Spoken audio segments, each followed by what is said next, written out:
ராமச்சந்திரமூர்த்தி. அப்போது கடகத்தை கொடுத்தனால் கடக லக்னத்தில் பகவானே அவதரித்தார் ராமராக அப்படின்னு சொல்லப்படுகிறது. அது மாதிரி அப்படியேப்பட்ட ஒரு பாகவதர் தசரருடைய பெருமையை சொல்லி மாளாது. விஸ்வாமித்திரர் தன் பாதுகாப்புக்காக ராமரை அழைக்கிறார். ஆனால் ராமர் தான் பாதுகாக்க வேண்டுமே என்பதற்காக ராமரை கொடுக்க மாட்டேன் என்கிறார். இதில் விஸ்வாமித்திர பக்தி வசத்தியார் தசரத பக்தி வசத்தியார்னே சொல்ல முடியல. விஸ்வாமித்திரர் மகா ஞானி. அதனால தான் அகம் வேத்மி மகாத்மானும் ராமம் சத்திய பராக்கிரமம் சொல்கிறார். அவர் ஞான நிலையில் பார்க்குறார் பரமாத்மாவாக. மகாத்மானா பரமாத்மா இங்கே சப்தம். ராமரை பரமாத்மான்னு பார்க்குறார். ஆனால் தசரதர் பிள்ளையாக பார்க்கிறார். அப்போது விஸ்வாமித்திரரே பிரம்ம ரிஷி ஆனாலும் சரி, அவர் நினச்சி தசரதர் அனுமதி இல்லாமல் ராமர் அழைச்சி போக முடியாது. ஏன்னா பக்தனிடத்தில் தான் பகவான் தன்னை ஒப்படைப்பான், ஞானிகளிடத்தில் கிடையாது. இவர் யோகீஸ்வரர், மகா ஞானி, இவர் பிரம்ம ரிஷி எல்லாம் இருக்கட்டும். ஆனால் பக்தனுக்கு தான் நான் என்றைக்கும் கட்டுப்படுவேன். பக்தன் அனுமதிச்சா நான் என்னை கொடுப்பேன், நான் வருவேன், இல்லைன்னா கிடையாது அப்படின்னு தசரதர் சமாதானப்படுத்துறதுக்குள்ளே போதும் ஆகிப்போச்சு விஸ்வாமித்திரருக்கு. அப்போ குலகுரு வசிஷ்டர் சொன்ன பிறகு தான் தசரதர் ராமரை அனுப்ப சம்மதித்தார். ராமரோடு சேர்ந்து லக்ஷ்மணரையும் அனுப்புகிறார். எதுக்கான? ராமரை பாதுகாக்கணுமா, அதுக்காக லக்ஷ்மணர் கூட அனுப்புகிறார். அப்போ ராமர் இடத்துல எவ்வளோ பக்தி பாருங்க, எவ்வளோ வாத்சல்யம் பாருங்கள். ஒரு குழந்தைக்கு அப்பா பாசம் காட்டுறது இயற்கை. அதுபோல் ஒரு மனுஷனுக்கு பக்தின்றது பக்தர்களுக்கு இயற்கையாக இருக்கணும். அது செயற்கையாக ஒரு சாதனங்கள் பண்ணி, நீ இந்த சாதனை பண்ணு, அந்த சாதனை பண்ணு, ஆச்சார அனுஷ்டானம்லாம் கடைப்பிடிச்சி பக்தி வர்றதுன்றது செயற்கை. அப்படி கிடையாது. ஒரு குழந்தை இடத்துல வாத்சல்ய பக்தின்றது அதுதான். ஒரு குழந்தை இடத்துல ஒரு தாய் தந்தைக்கு எப்படி பாசம் வருமோ அது மாதிரி வரணும். அப்படி அதனால தான் புள்ளியாகவே போயிட்டார். யார்? இப்படியாப்பட்ட தானம் வழங்கக்கூடியவராக இருக்க, தன் கையில் இருக்கிற கடகத்தை யாருன்னா ஒருத்தர் எப்பா இந்த பிராமணன் நான் கேட்குறாரு பாரு, கொண்டு வாங்க அப்படின்னு சொல்லிட்டு பொக்கிஷாலே யாரோ ஒன்று எடுத்து கொடுக்கலாம்ல, அப்படிலாம் கிடையாது. தன்னிடத்தில் கேட்டால் உடனே அவங்களுக்கு இவங்களுக்கு கை காட்ட மாட்டார். உடனே தன் கையில் என்ன இருக்குதோ உடனே அதை குத்துருவார் தசரதர். அப்படியேப்பட்ட ஒரு வதான்யன், தாராளமானம் படைத்தவர், கேட்டவங்களுக்கு இல்லைன்னு சொல்லாமல் கொடுக்கக்கூடிய குலம். அப்படியேப்பட்ட சூரிய வம்சத்து தோன்றல், ஹரிச்சந்திர வம்சம். அது சிவி சக்கரவர்த்தியுடைய வம்சம். உடனே தன்னிடத்தில் கேட்டால் யாராவது வேலைக்காரன் நிர்மாணித்து ஏதாவது மாம்சத்துண்டு கொடுக்கணும் அப்படிலாம் கிடையாது. சிபி சக்கரவர்த்தி தன் தொடையை அறிஞ்சே மாம்சத்தை அந்த புறாவுக்காக கொடுத்தார் இல்லையா. அக்னி பகவான் இந்திரன் தானே சோதித்தாங்க, புறாவாகவும் கழுகாகவும் சிபி சக்கரவர்த்தியுடைய ராஜ்யத்தில். அந்த சிபி சக்கரவர்த்தி வம்சத்தில் பிறந்த ராமச்சந்திரமூர்த்தி அதான் இந்த வம்சத்தில் அவதரிக்குன்னே ஆசைப்பட்டு வந்தாராம். சூரிய வம்சத்து ராஜாக்கள்லாம் அப்படி இருப்பாங்களாம். தன் கேட்டால் தன் உயிரையே கொடுத்துருவாங்களாம் தானன்னு கேட்டால். ஒரு அலர்கன் என்ற அலர்கன் என்ற ராஜா ஒரு பிராமணனுக்காக தன் கண்ணையே கொடுத்தாராம். அப்படியேப்பட்ட ஹரிச்சந்திரனுக்கு என்னென்னா தன் கொடுத்த சத்தியத்தை காப்பாற்றுவதற்காக ராஜ்யத்தை திறந்து சுடுகாடு காவல் காத்தார் இல்லையா ஹரிச்சந்திரன். அப்படியேப்பட்ட வம்சத்தில் வந்தவங்க இவங்களாம் ராஜ ரிஷிகள். ராஜாவாக இருப்பாங்க, ஆனால் ரிஷிகளாக இருப்பாங்க, பற்றற்ற மகாத்மா. ஏன்னா இவங்களாம் பரம பாகவதர்கள். இவங்க இக்ஷ்வாகு வம்சத்தில் வந்த அத்தனை ராஜாக்களும் ரங்கநாதனை குலதெய்வமாக வழிபட்டு வந்தவர்கள், பகவானியே. அப்படிப்பட்ட பரம்பாகவதர்கள், வைஷ்ணவர்கள் எல்லாமே. அப்படி இருக்கும்போது தசரதர் அப்படி தாராள மனசோடு எல்லாரையும் வழங்கி கொண்டிருந்தார். அவருடைய ராஜ்யத்தில் எல்லாம் செழிப்பாக இருந்தது, மக்கள்லாம் சந்தோஷமாக இருந்தாங்க.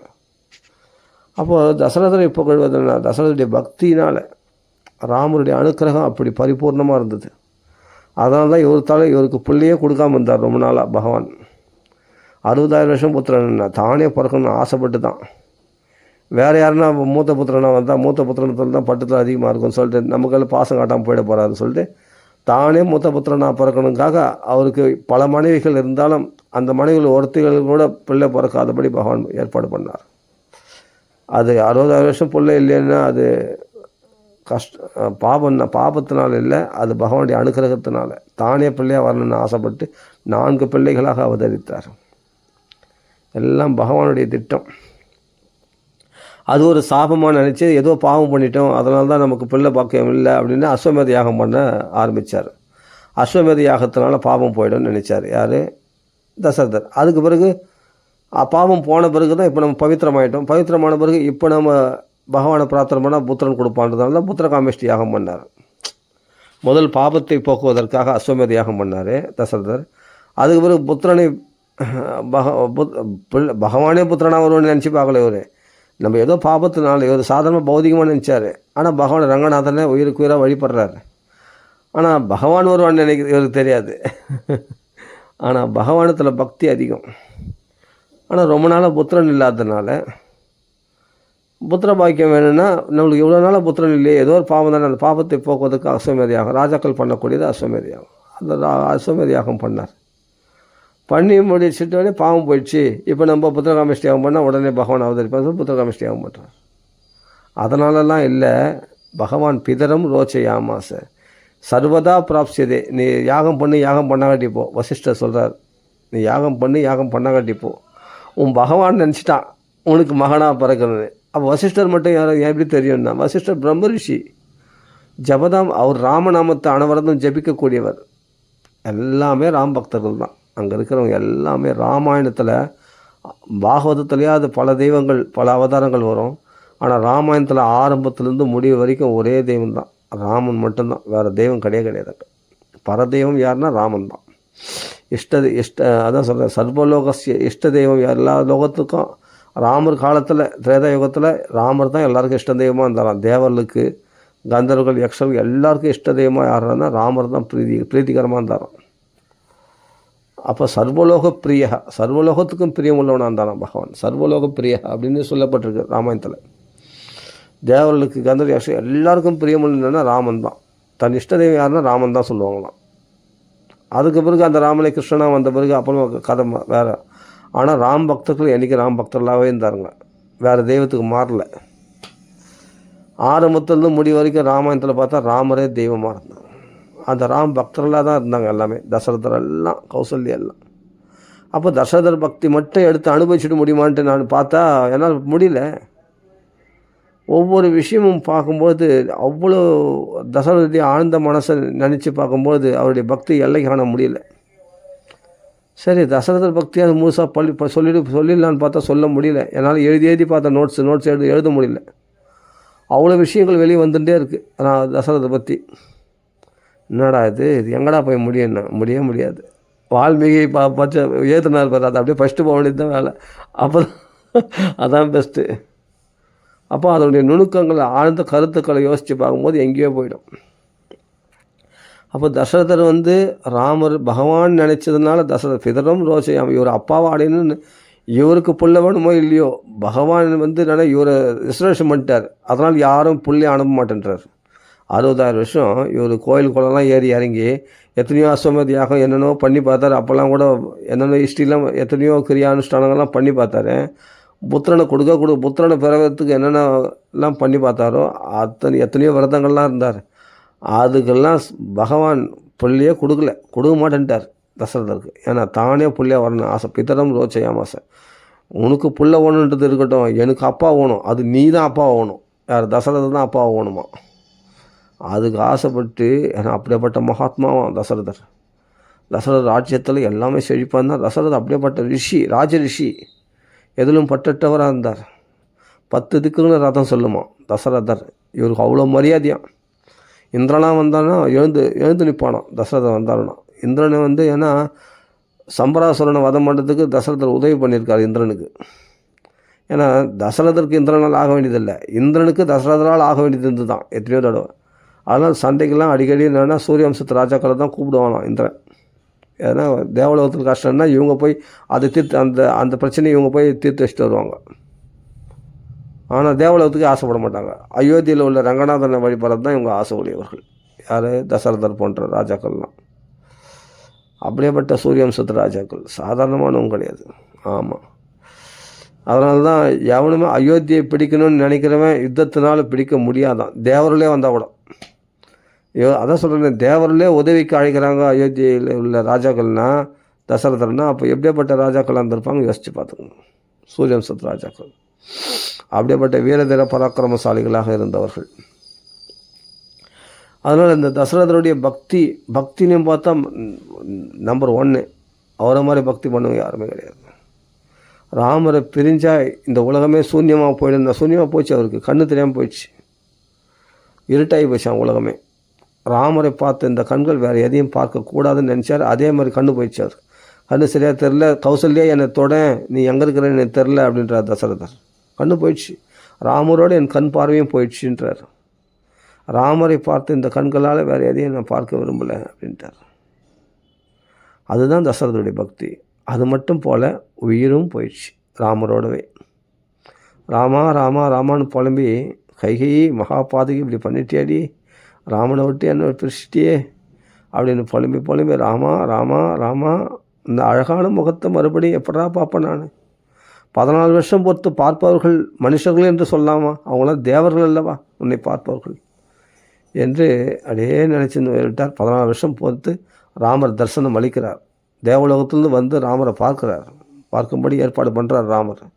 சிவபெருமான் ஆயிஷ்ணு ராமரை தரிசனம் பண்ணி வைக்கிறார். சிவன் தான் தரிசனம் பண்ணி வைக்கிறார் குருவாக இருந்து.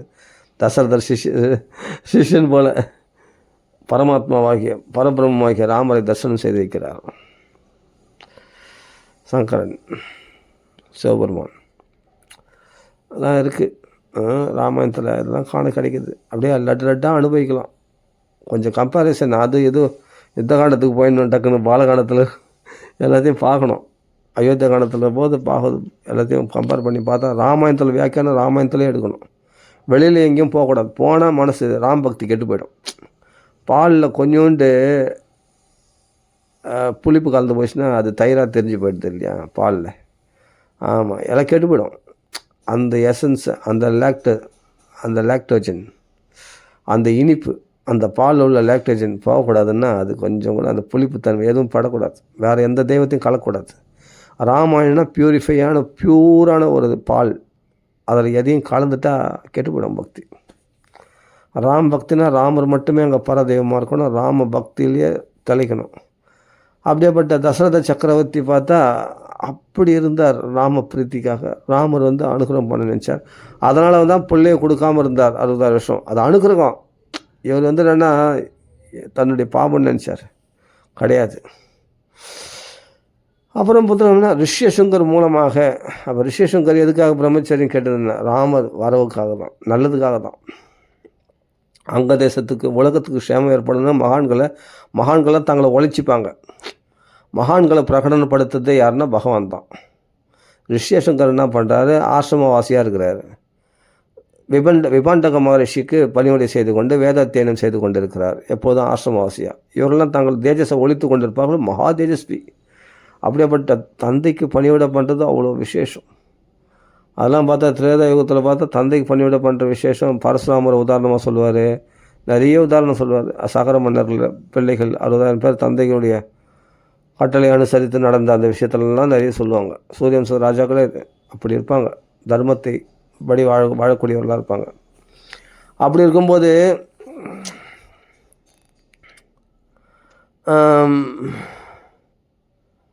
ரிஷ்யசுங்கர் ஆசிரமவாசி. விபாண்டக மகரிஷின்னா அப்பாவை பணிவிடை பண்ணுறது வேதாத்தியனம் பண்ணி இல்லையா. அப்போ மகா தேஜஸ்வி ஆண் பெண்ணை பார்த்தது கிடையாது. உலக விஷயமே தெரியக்கூடாதுங்க. ரிஷ்யசுங்கர் மாதிரி தான் இருக்கணும். தெரிஞ்சால் தாங்க ஆபத்து. எவ்வளோக்கு எவ்வளோ உலகத்தில் அறிவு வளருதோ மனசு கெட்டுப்படும். ராமர் விஷயத்தில் ஒருமுகப்படவே படாது மனசு. நம்ம வெளியே கேளிக்கல் இந்த டிவி பார்க்குறது, இந்த தனித்தனி சேனல்கள்லாம் இருக்குது. அதுக்கெல்லாம் வேலை கொடுத்து வாங்கி அதெல்லாம் அதில் உள்ள மூவிஸு டிவி ஷோஸு பலதான் பார்த்து மனசை ரொம்ப கெடுத்துக்கிறாங்க. நான் நிறைய பார்க்குறேன் யூடியூப்பில். இதில் ஃபோன் வேறு கிடச்சிச்சா, டிவி வேறு வந்துடுச்சா, எல்லாம் ஃபுல்லாக லேப்டாப்பில் வேறு பார்க்குறாங்களா. சும்மா மனசை நல்லா கெடுத்துக்கிறாங்க, நல்லா கலங்கப்படுத்திக்கிறாங்க. எப்படிப்பட்ட அருமையான ராமாயணம் இருக்குது, திவ்யமானது. அதான் சொல்கிறதுலாம் கலக்கக்கூடாது. ராமாயணம் இது என்ன அனுபவிக்கிறார், ராமாயணத்தை அனுபவிக்கிறான்னா முடியாது. ராமாயணன்றது ஒரு திவ்யமான ஒரு சரித்திரம். அது தசரதருடைய பக்தியை மட்டும் எடுத்து அனுபவித்து அவ்வளோ ஆனந்தமாக. ரிஷ்யசுங்கருடைய பக்தி பாருங்கள். பிரம்மச்சத்தை கெடுக்கலை. அவரை புகழடைய செய்ய வேண்டும், உலகத்தில் அவருடைய புகழை உலகத்தில் பறைசாற்ற வேண்டும் என்ற நோக்கத்தோடு தான் ராமர் ரிஷ்யசுங்கரை அந்த வேசிகள் மூலமாக அழிச்சுன்னு வந்தது. எல்லாம் ராமருடைய சங்கல்பம். ஏன்னா ரிஷ்யசுங்கர் புத்திரகாமேஷ்டி யாகம் பண்ணி ராமர் அவதரிக்கணுன்றது இருக்குது. ராமருடைய சங்கல்பம். அப்படின்னும் போது ஒரு பாட்டுக்கு ஆசிரமத்தில் உட்காந்துருந்தா எப்படி? அதெல்லாம் ரிஷ்யசங்கரை வர வச்சார். அங்க தேசத்தில் மழையை பொழிய வச்சார். எப்படியாப்பட்ட மகாத்மா ரிஷ்யசங்கர். அவர் கால் வச்சோடனே மழை துபு துபு துபு துபு துபுன்னு மழை. இப்போ மழை காலம், இப்போ மழை பொழியுது கரெக்டாக. அது மாதிரி மழை பொழிஞ்சது 15 வருஷமாக 10 வருஷம் 5 வருஷமாக மழை இல்லாத சீமையில் அந்த அங்க தேசத்து ராஜா ரோமபாதன் ஏதோ ஒரு பாவம் பண்ணிட்டானான். அந்த பாவத்தை போக்குவதற்காக ரிஷியசங்கர் வரவழைக்கணும்னு மந்திரிகள்லாம் சொல்லும்போது, அப்போ எப்படி வரவழைக்கலாம்னு சொல்லி வேசிகள் மூலமாக வரவழைச்சார். வரவழைச்சோன்னு பார்த்தா திப்பு திப்பு திப்புன்னு மழை பெஞ்சிச்சு காலை வச்சோடனே. மழையோடு வந்த ரிஷியசங்கரே வாருங்கள் வாருங்கள் அப்படின்னு அவர் ஒரு மான் வயிற்றில் பிறந்தவரான். அந்த ரிஷியன்ற மான், ஸ்ருங்கம்னா கொம்பு, அந்த மான் போலவே கொம்பு உடையவராக இருந்தார். நெத்தியில் சின்ன ஒரு கொம்பு இருந்ததான், மான் கொம்பு. அதனால் ரிஷியசங்கர்னு பேர் அவருக்கு. விபாண்டகமா ரிஷியினுடைய புத்திரனாக வளர்த்தார். அப்போ சாந்த என்ற தன் பெண்ணை ராமபாதராஜன் திருமணம் செய்து வைத்தார். ஆனாலும் கல்யாணம் பண்ணியும் பிரம்மச்சாரியாக இருந்தார் அவர். அப்படியே ஒரு நாள் பிரம்மச்சரியத்தை காப்பாற்ற முடியும். அப்படி ஒன்று மகா யோகீஸ்வரர், அப்படியேப்பட்ட மகாத்மான்னு அவரை வெளியே கொண்டு வந்ததே ராமர் தான், பகவான் சங்கல்பந்தான். அந்த வேசிகள் இல்லை, ரோமபாத அங்க தேசத்து ராஜா இல்லை, பகவான் சங்கல்பம் அப்படி இருந்ததுனால இவர்கள் மூலமாக இவர்களை கருவியாக வைத்துக்கொண்டு பகவான் அப்படி செய்தான். எதனால்னா, இவர் புத்திரகாமேஷ்டி வசிஷ்டர், விஸ்வாமித்திரர், ஜாபாலி, மார்க்கண்டேயர் போன்ற ரிஷிகள்லாம் அயோத்தியில் அப்படியே அடையாக இருக்க அவர்கள் எவ்வளோ கிரியானுஷ்டானங்கள்லாம் பண்ணியிருப்பாங்க. ஆனால் ரிஷியசுங்கர் விஸ்வாமித்திரர் மூலமாக இல்லை வசிஷ்டர் மூலமாக, பரத்வாஜர் மூலமாக, வேறு ஏதாவது ஜாபாலி மூலமாக, மார்க்கண்டேயர் மூலமாக ராமாயணத்தை பிரகடனப்படுத்திடக்கூடாதா?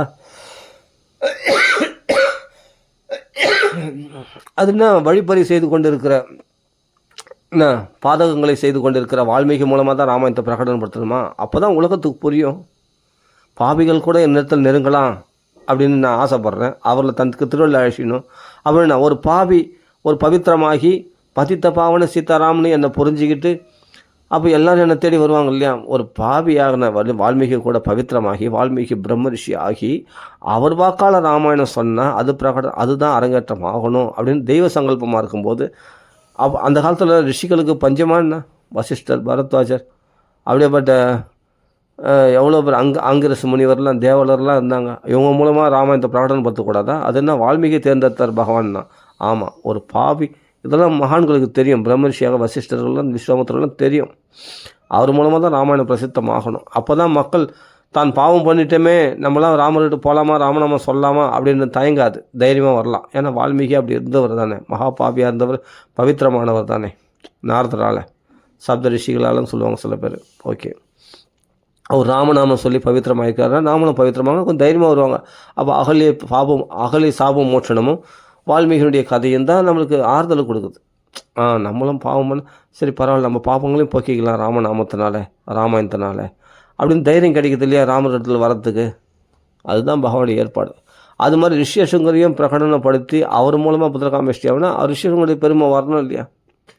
அப்போ விஸ்வாமித்திர வசிஷ்டர் போன்ற மர்ம ரிஷிகள் இருந்தால் கூட ஏன் ரிஷியசுங்கர் மூலமாக நிறைவேற்றினா? ஆமாம், ரிஷியசுங்கர் அப்படியேப்பட்ட அவர் தன்னை ஒழிச்சின்றார். அவருடைய பிரம்ம தேஜஸ் என்னன்னு தெரியணும் இல்லையா உலகத்துக்கு. அதுதான். அப்போ அங்க தேசத்து ராஜுக்கும் சேமம், ரிஷியசுங்கரால் தசரதருக்கும் சேமம். புத்திரகாமேஷ்டியம் 4 புத்திரர்கள் அவதரித்தார்கள். இது முன்னாடியே வசிஷ்டருக்கு தெரியும். வசிஷ்டர் சர்வதா 4 புத்திரர்கள் உனக்கு பிறப்பாங்கன்னு வசிஷ்டர் முன்னாடியே சொல்லிட்டார். எல்லாம் தெரியும். ஆனால் பகவத் சங்கல்பத்தை அப்போ தானே அந்த புத்திரகாமேஷ்டி யாகம் பண்ணி வைக்கலாம் வசிஷ்டர்னா? அது கிடையாது.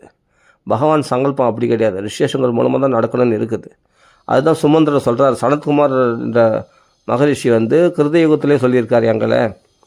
இதுபோல் ரோமபாத ராஜாவாகிய அங்க தேசத்து ராஜாவாகிய ரோமபாதன் இடத்துல போனால் ரிஷியசுங்கரை அழைத்து மருமகன் ரிஷியசுங்கரை அழைச்சின்னு தான் இந்த யாகம் நடத்தணும், அதுதான் தெய்வ சங்கல்பம் என்று சனத்குமார் சொல்லியிருக்காராம் சுமந்திரர் இடத்துல, தசரதனுடைய தேரோட்டி சுமந்திரத்தில். அப்புறமா தான் இது நடந்தது.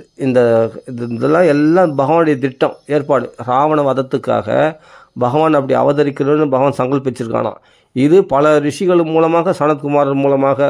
சனத்குமார் அடிக்கடி வைகுண்டத்துக்கு போயிட்டு சதா வைகுண்ட நிலையா ஹரிகீர்த்தன தத்பராக லீலாமிருத ரசோன்மத்தாக கதாமா அடிக்கடி வைகுண்டத்துக்கு போயிட்டு வரவர், வைகுண்டத்திலே வாசம் பண்ணவர். சனத்குமார் இடத்துல பகவான் நேரில் பேசுவார். அதனால தான் பகவானை தரிசனம் பண்ணதுக்கு போகும்போது ஜெய விஜயர்லேயே கீழே தள்ளிட்டாங்க. எங்கே வந்து நாங்கள் அடிக்கடி வந்துன்னு போயின்னு இருப்போம், நீ தடையாக இருக்கிற முதல் நீ கீழே போ அப்படின்னு சொல்லி தான் ஜெய விஜயரில் கீழே அனுப்பிச்சிட்டாங்க. இப்போ நான் பகவானை பார்க்கறது எங்களுக்கு தடை கிடையாது பாரு. அதனால் சதா வைகுண்ட நிலையா எப்பொழுதும் அவர்கள் சனத்குமாராதிகள் அடிக்கடி வைகுண்டத்துக்கு போயிட்டு வந்து நிற்பாங்க.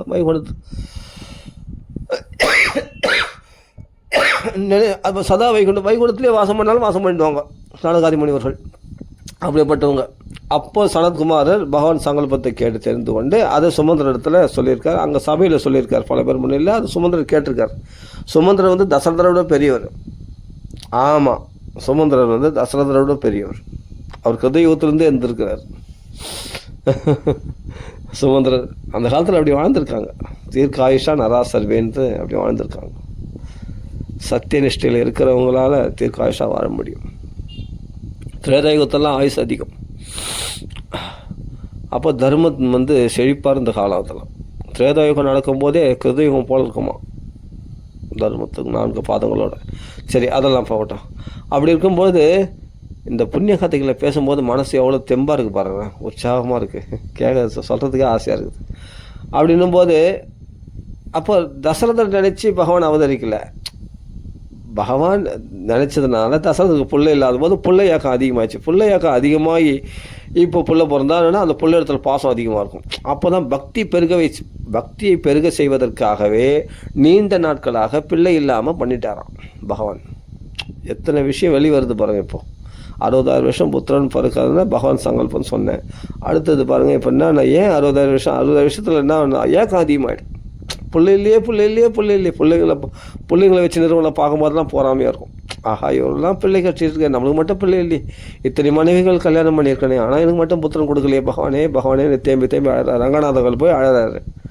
ஸ்ரீ ரங்கநாதங்கள் போய் அழுது புலம்பும் பொழுது பகவான் என்ன பண்ணார், என்னமோ கிரியானுஷ்டானங்கள் கோயில் குளம் இறங்குறது என்னென்னோ பண்ணி பார்க்குறாரு. கடைசியில் அவருக்கு ஒரு புத்தி தோணுச்சு, அஸ்வமேத யாகம் பண்ணலாம் அப்படின்னு தோணுச்சு. பண்ணி பார்த்தார். அப்போ புத்திரகாமேஷ்டி யாகம் பண்ணால் என்ன பண்ணணும், சுமந்திரர் ஐடியா சொன்னார், இதை பண்ணு கண்டிப்பாக புத்திரம் பிறக்கணும். மகான்கள் சொன்னால் அதுக்கு உடனே நடக்கும், அதுபடி செய்யணும். உடனே ரிஷிசங்கர் வர வச்சார், புத்திரகாமேஷ்டி யாகம் பண்ணார். ஆள் தான் திவ்ய பாயாச சம்பூர்ணி. சரிக்கா மாத்தாது புது பொண்டாட்டியை கட்டி பிடிச்சிக்கிற மாதிரி கட்டி பிடிச்சிக்கினாராம் அந்த பாத்திரத்தை, பாயச பாத்திரத்தை. அழகாக சொல்லுவாங்க உபன்யாசம் பண்ணுறோம், புது பொண்டாட்டியை கல்யாணம் பண்ணி கட்டி பிடிச்சிக்கிற மாதிரி கட்டி பிடிச்சினாராம் அந்த பாயச பாத்திரத்தை. ஏன்னா அந்த பாயசம் தான் ராமர் இல்லையா, பகவான் இல்லையா, தேவ நிர்மிதம், தேவர்களால் அனுப்பப்பட்ட அந்த பாயசம், அந்த பூதமானது கொண்டு வந்து கொடுக்குறது இல்லையா, யக்ஞ பிரசாதமாக. அதை அப்படி கட்டி பிடிச்சினாராம். ஆளுங்களும் அந்த தங்க பாத்திரத்தை, அந்த பாயச பாத்திரத்தை அப்படி கட்டி பிடிச்சினாராம். புதுசாக கல்யாணம் பண்ண ஒரு புது பொண்டாட்டியை கட்டி பிடிச்சி எவ்வளோ ஆசையாக கட்டி பிடிப்பானோ அது மாதிரி கட்டி பிடிச்சினாராம் அந்த பாயச பாத்திரத்தை. பகவானே அவதரிக்க போகிறார். அந்த பாயசம்தான் 4 திவ்ய புருஷர்களாக தோன்றினார்கள். ராம லக்ஷ்மண பரத சத்ருக்னர்கள். கௌசல்ய சுமித்ர அவர்கள்லாம் வந்து ஸ்ரீதேவி, ஸ்ரீஹரி, கீர்த்தினா புகழ். இந்த புகழ் தேவதை லக்ஷ்மியுடைய அம்சமாக கௌசல்ய. ஸ்ரீதேவி ஸ்ரீஹரி வெட்கர் படக்கூடிய ஹரின்னு ஒரு தேவதை இருக்குது, அந்த தேவதையுடைய அம்சமாக. கீர்த்தி தேவதை அம்சமாக, புகழ் தேவதை, அந்த தேவதையுடைய அம்சமாக கைகை.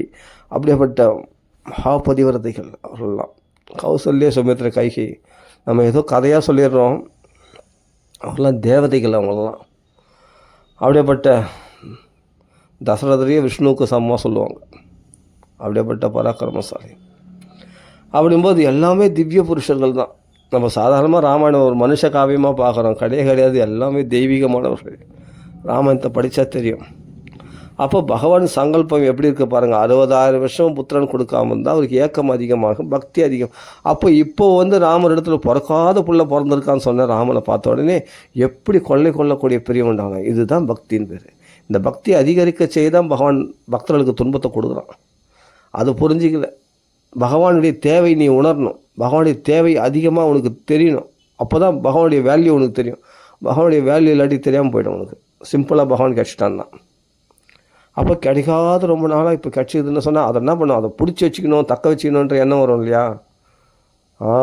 அதுக்காக தான் பகவான் அந்த லீலைகளை புரிகிறான். அப்போ ரொம்ப நாளாக புத்திர பாக்கியம் இல்லாமல் பண்ணுறார் ராமர். அப்போ புத்திர பாக்கியத்தை கொடுக்குறார். ராமரத்தில் அதிகமாக ரதிகர பிதுகு, அப்படிப்பட்ட பிதாவுக்கு அப்பாவுக்கு ரொம்ப பிரியமுள்ள புத்திரனாக இருந்தார். லக்ஷ்மணன் எல்லாத்துலையும் பிரியம்தான், எல்லாமே ராமர் தானே, பிரியம்தான். ஆனால் ராமர் இடத்துல ஒரு அதிகம், ஒரு படி அதிகம்தான். ஒரு படியில் எத்தனையோ படி அதிகம், 100 மடங்கு அதிகமான பிரியத்துக்கு வந்தவர் ராமர். அது முன்ன நடக்க வச்சு பார்ப்பாராம், பின்ன நடக்க வச்சு பார்ப்பாராம், பின்னழக பார்ப்பாராம், முன்னழக பார்த்து ரசிப்பாராம். மாடி மேலேருந்து ரதத்தில் வர்றது போது ராமர் அலங்கார புருஷனா வரும்போது அசகாயசுரனா கோதண்டபாணியா அப்படி வரும்போது வீரராகவன் விஜயராகவன் அப்படி பிரகாசிக்கும் போது ரதத்தில் புறப்படாகும் போது லக்ஷ்மணர் அப்படி கொடைபட்சன் வரும்போது சாமரம் வீசின்னு அந்த கண்கொள்ளா காட்சி, ரதங்கள் எல்லோரும் பூமாரி பொழிந்து கொண்டு அந்த அயோத்தியா வீதியில் வரும்போது மாடி மேலேருந்து பார்த்து ரசிப்பாராம். யார்? தசரதர். ராமருடைய அழகை பார்த்து அந்த கம்பீர புருஷனாக கோதண்டபாணியாக. அடேங்கப்பா, புலி மாதிரி நடக்கிறான், சிங்கம் மாதிரி நடக்கிறான், ரிஷபம் மாதிரி நடக்கிறான். ஒரு சமயத்தில் பார்த்தா கட்டில காளை மாதிரி நடக்கிறான், ஒரு சமயத்தில் அப்படி சிங்கம் பாஞ்சு வர மாதிரி வராராம், ஒரு சமயத்தில் புலி மாதிரி நடக்கிறாராம். அப்படி பார்க்குறதுக்கு அப்படி ராஜநடை போட்டு கம்பீரமாக அந்த அசகாயசுரனாக ஆஜானு பாகுவாக அப்படி ராமன் வரும்போது பார்க்கும்போது அதை பார்க்கணுமே, கண்கொள்ளா காட்சி. அதுக்கு தான் கண்களை படைச்சானா, அதை ரசிப்பாராம். மறுபடியும் போக வச்சு வர வச்சு ரசிப்பாராம். யார்? தசரதற்கு அந்த சுதந்திரம் உண்டு ராமரிடத்தில். அப்போது பாலகாண்டத்திலே பார்த்தா விஸ்வாமித்திரன் உடனே ஊனஷோடச வருஷமே ராமோ ராஜீவலோச்சனம், 16 வயசு கூட என் குழந்தை நிரம்பலையே, என் குழந்தை ராட்சசத்தில் சண்டை போட சக்தி இல்லையே அப்படின்னு புலம்புறாருன்னா அதில் எவ்வளோ வாத்சல்யம் இருக்குது பாருங்கள். இது பக்தின்னு சொல்கிறதா, புள்ள பாசம்னு சொல்கிறதா, ஒன்றுமே புரியல. அந்த தசரதனுடைய பக்தி ஒன்றும் இல்லைங்க. கைகை இடத்துல புலம்புறாரு பாருங்க, அப்பா புலம்பலாது. ராம பக்தி அப்படியே அப்படியே அப்படியே மோரை கடைஞ்சி வெண்ணெயை அப்படியே தழுக்க அப்படியே எடுக்கிற மாதிரி அந்த ஸ்லோகங்கள் எல்லாம் அப்படியே வால்மீகி அழகாக அப்படியே திரட்டி எடுத்து நம்மளுக்கு கொடுக்குறாரு பாருங்க. தசரதர் சொல்கிற வாக்கியங்கள்லாம் அப்படியே ராம பக்திமயமாக அப்படியே அப்படியே வெண்ணெயை திரட்டி கொடுக்குற மாதிரி கொடுக்குறாருங்க. சூப்பராக இருக்குங்க அது. அந்த தசரதர் புலம்பலாக தோணாது. என்ன ஒரே புலம்புறாருன்னா, ராமரை பற்றி ராம பக்தியில் எப்படி தெளிச்சிருக்கிறார், எந்த அளவுக்கு அடிக்கடி மூர்ச்சி அடைகிறார். அஞ்சலியும் குருமி கைகையின்னு சொல்லிட்டு காலில் விழுந்து வணங்குறார். ஒரு மனைவி காலில் விழுந்து வணங்குவாங்க, நான் ராமருக்காக நான் எதையும் செய்வேன் அப்படின்னு, நான் உயிரையும் தியாகம் பண்ணுவேன், மூர்ச்சி அடைந்து விழுவேன். அப்படி விழுறாரு, பலவீனம் அடைகிறாரு, எல்லாத்தையும் மறக்கிறாரு. இருட்டாக தோணுது, பகல் வெடியக்கூடாதுன்னு தோணுது. ஒரு சமயத்தில் பறவை வெடியுமான்னு தோணுது. இவன் முகத்தை பார்க்க முடியல. ராம பக்திக்கு அந்நியமானவள் அப்படின்னு நினச்சவனே அடுத்த க்ஷணத்தில் அவளை எதிரியாக நினைக்க தோணுது ராம். யார்? தசரதருக்கு. அப்படி பொழுது விடிஞ்சிடாதான்னு தோணுது ஒரு சமயத்தில், பொழுது விடியாக கூடாதுன்னு தோணுது ஒரு சமயத்தில். ஐயோ, ராமரை பிரிய நேரிடமே, பொழுது வெடிஞ்சா நான் சத்தியம் என்ற பாசத்துக்கு கட்டுப்பட்டு இருக்கிறேனே, ராமரை அனுப்பணுமே அப்படின்னும் போது மனசு கஷ்டமாக இருக்குது. 4 பேர் முன்னாடி பல பேருக்கு மதிப்பாக வாழ்ந்துட்டேன். 56 தேசத்துக்கு தேசத்து ராஜாக்களும் மதிக்க நான் வாழ்ந்துட்டேன். இன்றைக்கி எந்த முகத்தை வச்சு நான் அந்த ராஜாக்கள் முகத்தில் முழிப்பேன்? ஐயோ, இவளுக்கு 2 வரம் கொடுத்துட்டேனே அப்படி துடிக்கிறார். ஒரு சமயத்தில் ராமரை பிரியணுமே நினச்ச உடனே அப்படியே உயிரே பிரிஞ்சு போகுது. அந்த உயிரே பிரியும் போது தான் மூச்சு அடைந்து விழுந்துடுறாரு. ராமரை பிரியணுமே நினச்சா மூச்சு அடைந்து அப்படியே மூச்சு அதுதான் வெளியே உயிர். அது ரெடியாக இருக்குது தான் உயிர், எப்போ வேணாலும் இந்த உடலை விட்டு போகிறதுக்கு ரெடியாக இருக்குது தான். அது ராமர் என்னென்னா கொஞ்சம் தக்க வச்சுருக்கார் அந்த உயிரை தசரதர் உடம்புல. மறுபடியும் மூச்சை தெளிகிறார். அடுத்த நிமிஷம் இவன் முகத்தை பார்க்குறனே அப்படி சொல்லிட்டு ஒரு கருணாக பாம்பை என் பக்கத்தில் கொண்டு வந்து படுக்க வச்சுட்டேனே, இது எப்போ இருந்தாலும் விஷம் அது போய் பாலை வார்த்து என் பக்கத்தில் படுக்க வச்சுனேனே, அது எப்போ இருந்தாலும் விஷத்தை கக்கத்தானே தெரியும் அப்படின்னு நான் அறியாமல் போய்விட்டேனே. அழகாக இருக்குது, பாம்புக்கு தான் வழவழன்னு அழகாக இருக்குது, அதுக்காக பக்கத்தில் படுக்க வச்சுக்கலாமா? ஒரு போடு போட்டால் அவள் தான் நம்ம உயிரியே வாங்கிட்டோம் இல்லையா? கைகைக்கு தான் அழகாக இருக்காங்க. கட்சியில் இப்போ விஷத்தை 2 பல்லில் 2 விஷத்தை கக்கிற மாதிரி அந்த 2 வரங்கள் என்ற விஷத்தை கக்கிட்டாலே என் உயிரே போக போதே இந்த விஷத்தினால் பாதிக்கப்பட்டு அப்படின்னு தசரதர் நினைக்கிறார். இதெல்லாம் நினச்சி பார்க்கும்போது எவ்வளோ கஷ்டமாக இருக்குது பாருங்கள். அப்போது அவருக்கு அந்த பிராணன் ரெடியாக இருந்து தான் போயிட்டு இனிமேல் இந்த உடலில் இருக்க வேணாம் அப்படின்னு. அதனால தான் அடிக்கடி மூச்சு அடைந்தாராம். ராமரை நினச்சா மூச்சு அடைந்தார். ராமர் பிரியணும் 14 வருஷமாக நினச்சார், போயிடுச்சு. 14 நிமிஷம் என்னால் பிரிஞ்சிருக்க முடியாது ராமன் காட்டில் கஷ்டப்படுவானே, எந்த ராட்சசங்கள்லாம் இருக்கக்கூடிய இடமாச்சேரா, புலி சிங்கங்கள் கோரமான மிருகங்கள் காட்டு மிருகங்கள் துஷ்டர்கள்லாம் நிறைஞ்சிருக்கக்கூடிய இடமாச்சு, காடுகளானது ராட்சசங்கள்லாம் ஓரமான ராட்சசர்கள் நிறைஞ்ச இடமாச்சு. அந்த இடத்துல என் குழந்தை எப்படி பழிப்பான், எங்கே படுப்பான், சுகபோகமாக வளர்ந்தவனாச்சே. அப்படிப்பட்ட மேல் மாடியில் அவனுக்கு சாமரம் வீச, பல பல வேலைக்காரர்கள் சாமரம் வீச, அவனுக்கு செடிமார்கள்லாம் பணிவிடை செய்ய, அப்படி சுகந்தமாக அவனுக்கு சந்தனம் பூசி சுகந்த தைலங்களால் அவனை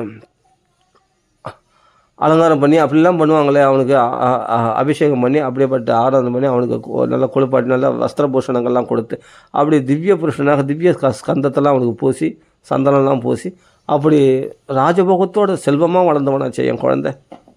இன்னைக்கு காட்டில் போய் கஷ்டப்படணுன்னா எப்படி, எந்த மரத்தடியை தலையானையாக வச்சு படுப்பான், எங்கே போய் சாப்பிடுவான்.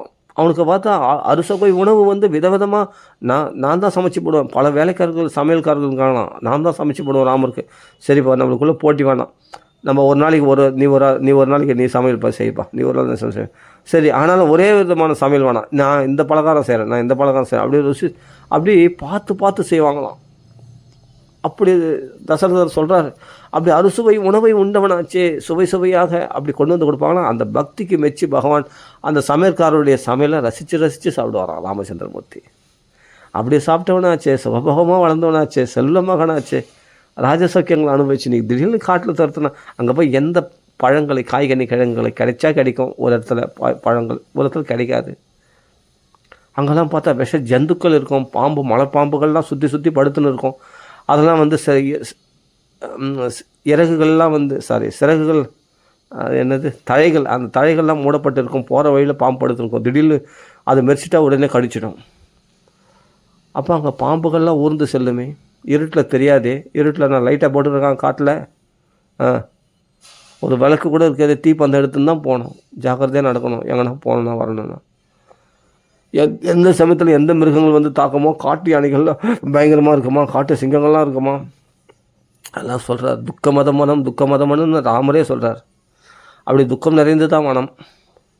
அப்படி நினச்சி புலம்பும்போது 14 அப்போ அவனுக்கு ஏற்படக்கூடிய துன்பங்களை நினச்சி வருத்துறாரு. அது மட்டும் இல்லை, அந்த அழகான காலையில் எழுந்தோடனே ராமன் முகத்தில் தான் முழிப்பார். அந்த ராம திவ்ய மங்கள விக்கிரகமான அந்த முகத்தை பார்க்க முடியும், உன் முகத்திலே போய் விழிப்பேன், கைகை உன் முகத்தை பார்க்கும்படி நேரிடுமே. அந்த ராமனை பார்க்க முடியாமல் யாரையும் உனக்கு சொல்லி கொடுத்தா இது மாதிரி ஒரு சூழ்ச்சி அப்படின்னு புலம்பி கைகை திட்டில் அங்கே ராம பக்தியை வெளிப்படுத்துகிறார். பதமாக அனுபவிக்கணுங்க. அதெல்லாம் தசரதர் புலம்பல் கிடையாதுங்க, அவ்வளவும் பக்திங்க. அப்படியே அந்த அந்த தயிரை கடைஞ்சி அந்த அடையாடியாக வெண்ணெயை திரட்டி எடுத்து தர மாதிரி இந்த வால்மீகி நம்மளுக்கு அப்படியே லட்டு அந்த தசரதனுடைய புலம்பலில் அவ்வளோ ஆழ்ந்த பக்தி நிறைஞ்ச பக்தியை நம்மளுக்கு எடுத்து கொடுக்குறாங்க. ஸ்லோவமாக படித்து பார்த்தா முக்கியமான கட்டம் அது. அப்படி இருக்கும் அந்த தசரத புலம்பல் கைகை இடத்துல ரொம்ப முக்கியமான கட்டம். பக்தி வராதவங்களுக்கெல்லாம் மனசு உருகிடும், பக்தி வந்துடும். அனுபவித்து படித்தவங்களுக்கு பாலகாண்டத்திலேயே விஸ்வாமித்திரத்தில் கொடுக்க மாட்டேன்னு சொல்கிறதுக்கு எத்தனை காரணங்கள் சொல்கிறார்.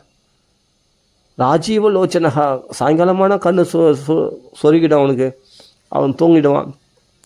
அந்த ராட்சசர்கள் கபட யுத்தம் செய்யக்கூடியவர்கள் நடுராத்தில் சண்டை கபடமாக குழந்தைய வதம் பண்ணிடுவாங்களே, என் குழந்தை போயிட்டானே நான் என் குலமே அழிச்சிடுமே, என் குழந்தை தானே எனக்கு, என் ராமன் போயிட்டானே என் உயிரும் போயிடுமே ராமன் பின்னாடி, அதனால் என் ராமனை கொடுக்கவே மாட்டேன் அப்படின்றார் விஸ்வாமித்திரத்தில். யார் தசரதர் அப்படியே சொல்கிறாரு. ஸ்லோகங்களை படித்து பாருங்கள், எத்தனை தடவை கொடுக்க மாட்டேன்னு சொல்கிறாரு பாருங்கள் விஸ்வாமித்திரருக்கு, ராமரை கொடுக்க மாட்டேன்றதை. அப்போது 14 வயசு அவனுக்கு பத்தாது. அதே மட்டும் இல்லாமல் சாயங்காலம் தூங்கிடுவான், அதுக்கு மேலே அவனால் சண்டை போட முடியாது. குழந்த பையன், அஸ்திர பயிற்சி இல்லாதவன், சின்ன பையன், அறியாதவன், எத்தனை விதமாக சொல்கிறாரு பாருங்கள். ராமரை அனுப்ப மாட்டேன்னு சொல்கிறதுக்கு எத்தனை காரணங்கள் சொல்கிறார். அந்த காரணங்களை தேடுறாரு. விஸ்வாமித்திரரை அனுப்ப மாட்டேன்னு அவ்வளோ பாசம், அவ்வளோ பக்தி. ஏன்னா ராமன் என் குழந்தைய பாதுகாக்கணுமே, அதுக்காக என் உயிரை கூட நான் வேணால் சண்டை போடுறேன், என் உயிரை பணையம் வைக்கிறேன், ஆனால் ராமன் அனுப்ப மாட்டேன் அப்படின்ற விஸ்வாமித்திர இடத்துல. அப்போ தன் உயிரை கொடுத்தாவது ராமனை காப்பாற்ற வேண்டும் அப்படின்னு நினைக்கிற அந்த தெய்வம் அப்போ தசரதரை விட்டு கொடுப்பாரா? அந்த தெய்வம், அந்த ராமன்ற தெய்வம் தசரதத்தில் எவ்வளோ பக்தி வச்சுருப்பார். அப்படி இருக்கும்போது என் தெய்வம், எங்கள் அப்பா எனக்காக உயிரே கொடுக்க துணிஞ்சு என்னை அனுப்ப மாட்டேன், நான் வேணா ராட்சதத்துக்கு பலியாகிறேன் அப்படின்னு சொல்லும்போது, அப்போ அந்த அப்பாவுடைய சத்தியத்தை காப்பாற்றி நான் காட்டில் ஏன் கஷ்டப்படக்கூடாது? எங்கள் அப்பா தசரதருடைய சத்தியத்தை காப்பாற்றுறது என் கடமை மட்டும் இல்லாமல் என் பக்தன் எனக்காக செய்யும்போது அதை விட பன்மடங்கு நான் செய்தால் தானே எனக்கு பெருமை. அவன் செய்யலாம் கூட பக்தன் என் சின்ன பரிவு காட்டால் கூட நான் செய்வேன். கதஞ்சித்து உபகிருத்தன் ஏகேன துஷ்யதி, ஒரே ஒரு உபகரமனோட நான் இப்படி உயிரியே கொடுக்க துணிஞ்சு அப்படிப்பட்ட தசரதற்கு நான் என்ன செய்ய மாட்டேன்? ஏன் அவருடைய சத்தியத்தை நான் காப்பாற்றக்கூடாது? ஏன் கைகை கேட்ட வரத்தை நான் நிறைவேற்றக்கூடாது? எங்கள் அப்பா தான் நிறைவேற்றணுமா, நான் நிறைவேற்றக்கூடாதா அப்படின்னு காட்டில் போய் ராட்சசர்களால் ரத்த காயம் ரணகாயம் படவும் நாகாஸ்திரத்தில் பிரம்மாஸ்திரத்தில் மூச்சு அடையவும் தயாராகிட்டார். என்ன தசரதனுடைய வாக்கியத்துக்கு கட்டுப்பட்டு தசரதர் சத்தியசந்திரனாக நிலைக்க வைத்த பிறகு அவரை ஒரு வார்த்தை மக்கள் பழிக்கக்கூடாது என்பதற்காக அவரை சத்தியத்தில் நிலைக்க வைப்பதற்காக தான் ரத்தகாய ரணகாயப்படவும் தன் மனைவி சீதை இழக்கவும் எல்லாம் நடக்கும் தெரியும். லக்ஷ்மணரையே இழக்கணும், தன் உயிரையே பணையை வச்சு கூட நான் தசரதருடைய வார்த்தை, தசரதர் கொடுத்த சத்தியத்தை நான் நிறைவேற்றியே தீர்வேன். அப்புறம் தசரதத்தில் இவருக்கு கருணை அதிகமாக, பக்த வாத்சல்யம் அதிகமாக, இல்லை பகவானுக்காக தன் உயிரை தியாகம் பண்ண தசரருடைய பக்தி வசத்தியா அப்படின்னு சொல்லவே முடியாது. ரெண்டுமே வசதியாக இருக்கும். ஆனால் ராமர் பார்த்தா இவ்வளோ கஷ்டங்களை அனுபவிச்சார்னு தண்டகாரத்தில் பார்த்தா தெரியும். அவ்வளோ கஷ்டங்களை அனுபவித்தார். 14 ராட்சஸில் வதம் பண்ணும்படி அவரில் சண்டை போட்டு ரத்தகாய ரணகாயம் அங்கேயும் ஆனார்.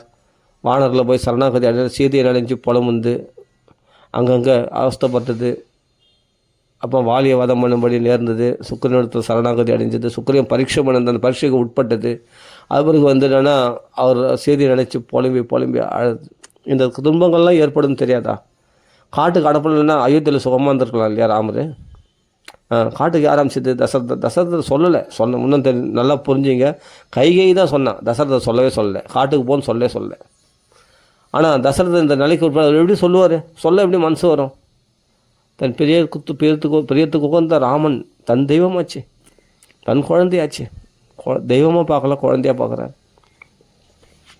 அப்படி ஒரு பக்தி. அப்போது அது எப்படி விட்டு கொடுக்க முடியும் ராமனை அப்படின்னு நினைக்கும்போது அடேங்கப்பா. அப்போது இதில் ராமனுடைய பக்த வாத்சல்யம் வசதியாக, தசரதனுடைய பக்தி வசதியாக சொல்லவே முடியாது. ரெண்டுமே போட்டியாக இருக்கும். பார்த்தா தசரதர் என்னன்னா சொல்லலை, நீ காட்டுக்கு போ அப்படின்ட்டு நான் எப்படி சொல்லுவேன்னு. அதுபோல் சத்தியத்துக்கு அதுபோல் ராமா நீ 14 வருஷம் காட்டுக்கு போனோடனே மூர்ச்சி அடைந்துட்டார். ராமான்னு சொல்லிட்டு விழுந்துட்டார் தசரதர். கட்டிலேருந்து கீழே விழுந்துட்டார். அந்த காட்டுக்கு போன 14 வருஷம்னோடனே ராமரை விட்டு பிரிவுன்னொடனே உயிரே போகிறதுக்கு தயாராக இருந்துதான் அந்த உடம்புலேருந்து. அப்படி உடனே மூச்சு அடைந்து விழுந்துடுவார். மூச்சே இருக்காது.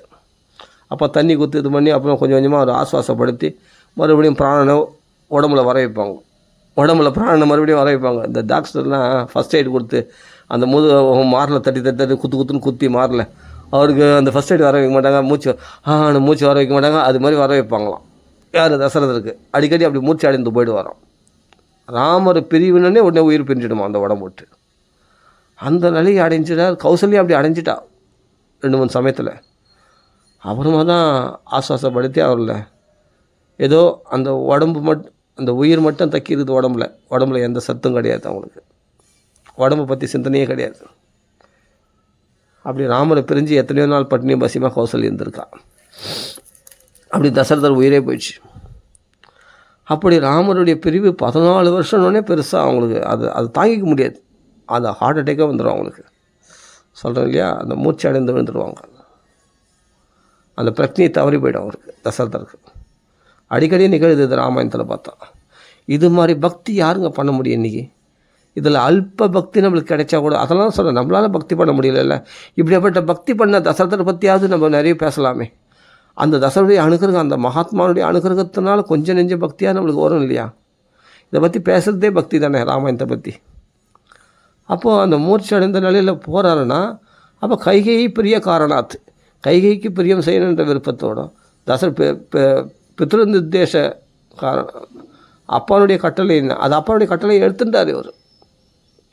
ஏன்னா கைகை அப்பா இதில் சொல்கிறார், அப்பா சொல்ல முடியாமல் தவிக்கிறார். ஆனால் அப்பாவுடைய கட்டளை தான் அது. அதனால் அதை எடுத்துட்டார். ஆனால் அப்பா சொல்லலை. தசரதன் சொல்லவே சொல்லலை, நீ காட்டுக்கு போன்னு சொல்லவே சொல்லலை. நல்லா பாருங்கள் ராமாயணத்தை படிச்சு, வால்மீகி ராமாயணத்தில் சொல்லலை. ஆனால் பிதா அதுதான் நினைக்கிறார், அவர் மனசு சங்கல்பம் புரிஞ்சுட்டு அதை நிறைவேற்றுறார் ராமர். அப்பா சொல்லணும்னு அவசியம் இல்லை, அப்பா நினச்சதை செய்கிறவன் தான் உத்தம புள்ளியான். இது பாகவத்திலே வருது. பூர்வ சக்கரவர்த்தி சொல்கிறார், அப்பா நினச்சதை செய்கிறவன் உத்தமன், அப்பா சொன்னதை செய்கிறவன் மத்தியமன், அப்பா சொன்னதையும் செய்யாதவன் அவன் அதமன் அப்படின்னு சொல்கிறார். அப்பா நினச்சதை சத்தியத்தை காப்பாற்றணும், ஆனால் பிள்ளைய பெரியக்கூடாது அப்படின்னு நினைச்சாரு. சத்தியத்தை காப்பாற்ற தான் முக்கியம் இப்போது. ஏன்னா அப்போ சத்தியசந்தனா ஆக்க வைக்கணும். இல்லை மக்கள் எல்லாம் நிந்திப்பாங்க, இப்படியாப்பட்ட ஒரு தர்ம ராஜாவாக இருக்கக்கூடிய இவரே சத்தியத்தை மீறிட்டாருன்னா அது பெரிய அவமானம். அது சூரிய வம்சத்து ராஜாக்களுக்கு பெரிய அவமானம். ஏன்னா ஹரிச்சந்திர வம்சத்தில் பிறந்தவங்களுக்கு பெரிய அவமானம் அது. ஹரிச்சந்திரன் எப்படி சத்தியத்தை காப்பாற்றினார் அப்படி இருக்கும். அதான் சத்திய தர்ம பாஷைன சம்யதா, அந்த தர்ம பாஷத்துக்கு கட்டுப்பட்டு இருந்தார் தசரத சக்கரவர்த்தி. அப்போ அந்த சத்தியத்தை அவரை சத்தியசந்தனம் ஆகுவதற்காக ராமர் காட்டில் கஷ்டப்பட தயாரானார். ஏன்னா அப்படியேப்பட்ட எங்கள் அப்பா இல்லையா, அப்படியேப்பட்ட பக்தர் கூட சொல்ல மாட்டார் எங்கள் அப்பா, எங்கள் பிதான்னு தான் சொல்கிறார் அவர். எங்கள் அப்பா என் பக்தர்னு எங்கேயுமே சொல்லலை. அதனால் என் பிள்ளை நீ சொல்லும்போது நான் பிதரம் ரோச்சு ஏமாசன்னு ஆசைப்பட்டு வந்ததாச்சு. பின்ன நான் இப்போ பக்தன் நான் சொல்லிப்பேன், எங்கள் அப்பான்னு தான் சொல்லிப்பேன். அதுதான் அவருக்கு ஆசையாக. பிதரம் ரோச்சைனா ஆசைப்பட்டு அப்பாவை ஏற்றுக்கணும். எனக்கு அப்பா ஓணும், இப்படியேப்பட்ட அப்பா ஓணும், என்னை பார்த்து என்னை கவனிக்கிற அப்பா ஓணும், செல்லமாக வளர்க்குற அப்பா ஓணும், எனக்காக கவலைப்படுற அப்பா ஓணும் அப்படின்னு ஆசைப்பட்டு வந்தாராம் ராமர். அதனால தான் அந்த தசரதற்காக நான் காட்டில் இவ்வளோ துன்பங்கள், சீதை இழக்க நேரிடும், உடம்பு ரத்த காயப்பட நேரிடும், பல துஷ்ட ஜந்துக்களால் பாதிக்கப்பட நேரிடும், சீதை விட்டு பிரிஞ்ச அல்லாட நேரிடும், ராட்சர்களால் துன்புறுத்தப்பட நேரிடும். இவ்வளோ துன்பங்கள் உண்டாகும் தெரிஞ்சே தான் தசரதற்காக, தன் பக்தனுக்காக, தசரதருடைய அவர் வாத்சல்ய பக்திக்காக எல்லாத்துக்கும் தயாரானார். அந்த 14 வருஷம் கஷ்டப்பட தயாரானார் ராமர். அதை தயார்படுத்தி கொண்டார். அதுக்காக ராஜ உடைகள்லாம் கழிந்து மான் தோல் மறுபடி உடுத்தி கொண்டு ஒரு காட்டுவாசி மாதிரி காடாக திரியத்துக்கு ஒப்புக்கொண்டார். துன்பப்பட தயாரானார். இந்த இயற்கை சூழ்நிலைகளில் அங்கங்கே கொசுகள் கடிக்கும், புழுக்கள் கடிக்கும், துஷ்ட ஜந்துக்களால் பாதிக்கப்படும், ராட்சசம் வருவான், கந்தரம் வருவான், எவனோ வருவான், அவங்களெல்லாம் சமாளிக்கணும்னா ஆமாம் எங்கள் அப்பாவுக்காக நான் செய்வேன். பிதிர்வச்சன கௌரவாத், அப்பானுடைய வார்த்தையை சத்தியமாக்குவதற்கு கௌரவத்துக்காக எல்லாத்தையும் செய்வார் ராமர். இவ்வளோ கஷ்டப்பட்டதும், செய்தியை பிரிஞ்சு கஷ்டப்பட்டதும், அங்கே போய் ராட்சர்கள் வதம் பண்ணதும், ராட்சர்களால் துன்புறுத்தப்பட்டதும் எல்லாம் தசரதற்காக, தசரத சத்தியத்தில் நிலைக்க செய்வதற்காக எவ்வளவும் செய்தாராம். அப்போது ராமனுடைய கருணை பெருசா, தசரதனுடைய பக்தி பெருசா? யோசிச்சு பாருங்க. நான் சும்மா ஓரளவு சொல்லிட்டேன், புட்டு பாருங்கள், அப்படியே புட்டு வைக்கணும்னா வச்சிங்களேன், தசரதர் புலம்பு போய் பார்க்கலாம். அயோத்தியா காலத்தில் அப்படி புலம்பி தள்ளியிருப்பார். ஆரம்பத்துலேருந்தே தசரதர், இப்போது பரத சத்ருகன் போனதுலேருந்தே தசரதருக்கு ஒரு அசுபகுறி தெரிஞ்சுதான். அசுபகுறி தெரிஞ்சுன்னா ராமர் விட்டு, அது கூட எதுக்காகனா ராமர் விட்டு பிரிய நேரிடுமே அப்படின்ற ஒரு கவலை தெரிஞ்சுது. நான் உயிர் பிராணத்தை, ஏன்னா நான் மரணம் அடைந்தாலும் அடைஞ்சிடலாம், அதுக்குள்ளே ராமருக்கு பட்டாபிஷேகம் பண்ணிடணும், ராமரை கண்கொள்ளா காட்சியாக ராஜ்யத்தில் பார்க்கணும் ஆசை யாருக்கு? தசரதருக்கு. அது மக்கள் அபிப்பிராயத்தை கேட்குறேன். மக்களும் ரொம்ப சந்தோஷப்படுறாங்க. என்னவோ மழை பெய்யக்கூடிய மேகத்தை பார்த்து மயில்கள்லாம் குதுகலிக்கிறது போல் இவங்களுக்கு குதுகலிக்கிறாங்களாம் மக்கள்லாம். அப்படியே வருது, வால்மீகி வர்ணிக்கிறார். அப்போது இதுக்கு ஆசைப்பட்டு தான் அவர் என்ன பண்ணுறார், ராஜ்யத்துக்கு சீக்கிரமாக யாருக்கும் தெரியும், யார் குழந்தைக்கு பட்டாபிஷேகம் பண்ணிக்கிறது ரொம்ப அவசரம். கேகை தேசத்துக்கு கூட ஒரு விஷயத்தை அனுப்பலை. மிதில் மன்ன யார் ஜனக மகாராஜா இப்போ சம்மந்தி, அவங்களுக்கு விஷயம் தெரிவிக்கணும், அதெல்லாம் வேணாமா யாருக்கும். பரதன் தன் பிள்ளைங்களாச்சேப்பா, பரதன் தன் வயிற்றில் பிறந்த பிள்ளைங்களாச்சே பரத சத்துக்கணும், அவங்க கூட வேணாமா. ராமருக்கு முதல் பட்டாபிஷேகம், என் உயிர் பிரித்துக்குள்ளே ராமரை பட்டாபிஷேகம் பண்ணி பார்த்துடணும் அப்படின்னா, என் குழந்தைய பார்த்துடணும், என் குழந்தைய ராஜ்யத்தில் பார்க்கணும் ஆசை. ஏன்னா அபச குணங்கள் ஏற்படுது, அதுக்குள்ளே ஏதாவது வந்துருச்சுன்னா, ஏதாவது உயிருக்கு ஆபத்து வந்துருச்சுன்னா உடனே ராமன் பட்டாபிஷேகம் பண்ணணும் அவசரப்படுத்துறார். உடனே தீர்மானிக்க, உடனே ஆலோசனை சபை, அவசர ஆலோசனை சபை கூட்டி உடனே மறுநாளே பட்டாபிஷேகம் கரெக்டாக நல்ல நாளாக அமைஞ்சிருக்கா நீ பார்த்தா. உடனே இதான் சரியான நேரம் சொல்லிட்டு உடனே ஏற்பாடு பண்ணுறார். நைட்டோட நைட்டாக இந்த கூனியானவள் மந்திரம் வந்தா பாரு, குடும்பத்தை கலைக்கிறதுக்குன்னு இது மாதிரி ஆட்கள்லாம் நிறைய பேர் இருக்காங்க, இன்றைக்கும் இருக்கிறாங்க. இது மாதிரி கூனிக்கள் நிறைய பேர் இருக்காங்க. மந்திரி வந்துட்டான், எல்லாம் பகவானுடைய திட்டம். இவ்வளோ அவசரமாக எதுக்கு பட்டாபிஷேகம் ஏற்பாடு பண்ணணும்? அதுவும் பரதன் சத்ருனா அங்கே இருக்கும்போது. அதுவும் பார்த்தா உங்கள் கைகையை உன்னுடைய அப்பா யாரையுமே கூப்பிடல. என்ன இது? ஒரு பட்டாபிஷேகம் பண்ணணும்னா யுவராஜ் பட்டாபிஷேகம் எவ்வளோ பெரிய விஷயம் அது. உலகத்துக்கே சக்கரவர்த்தியினுடைய அடுத்த ஸ்தானத்தில் யுவராஜா பட்டாபிஷேகம் அப்படின்னா எப்படி கோலாகலமாக நடத்தணும் இல்லையா?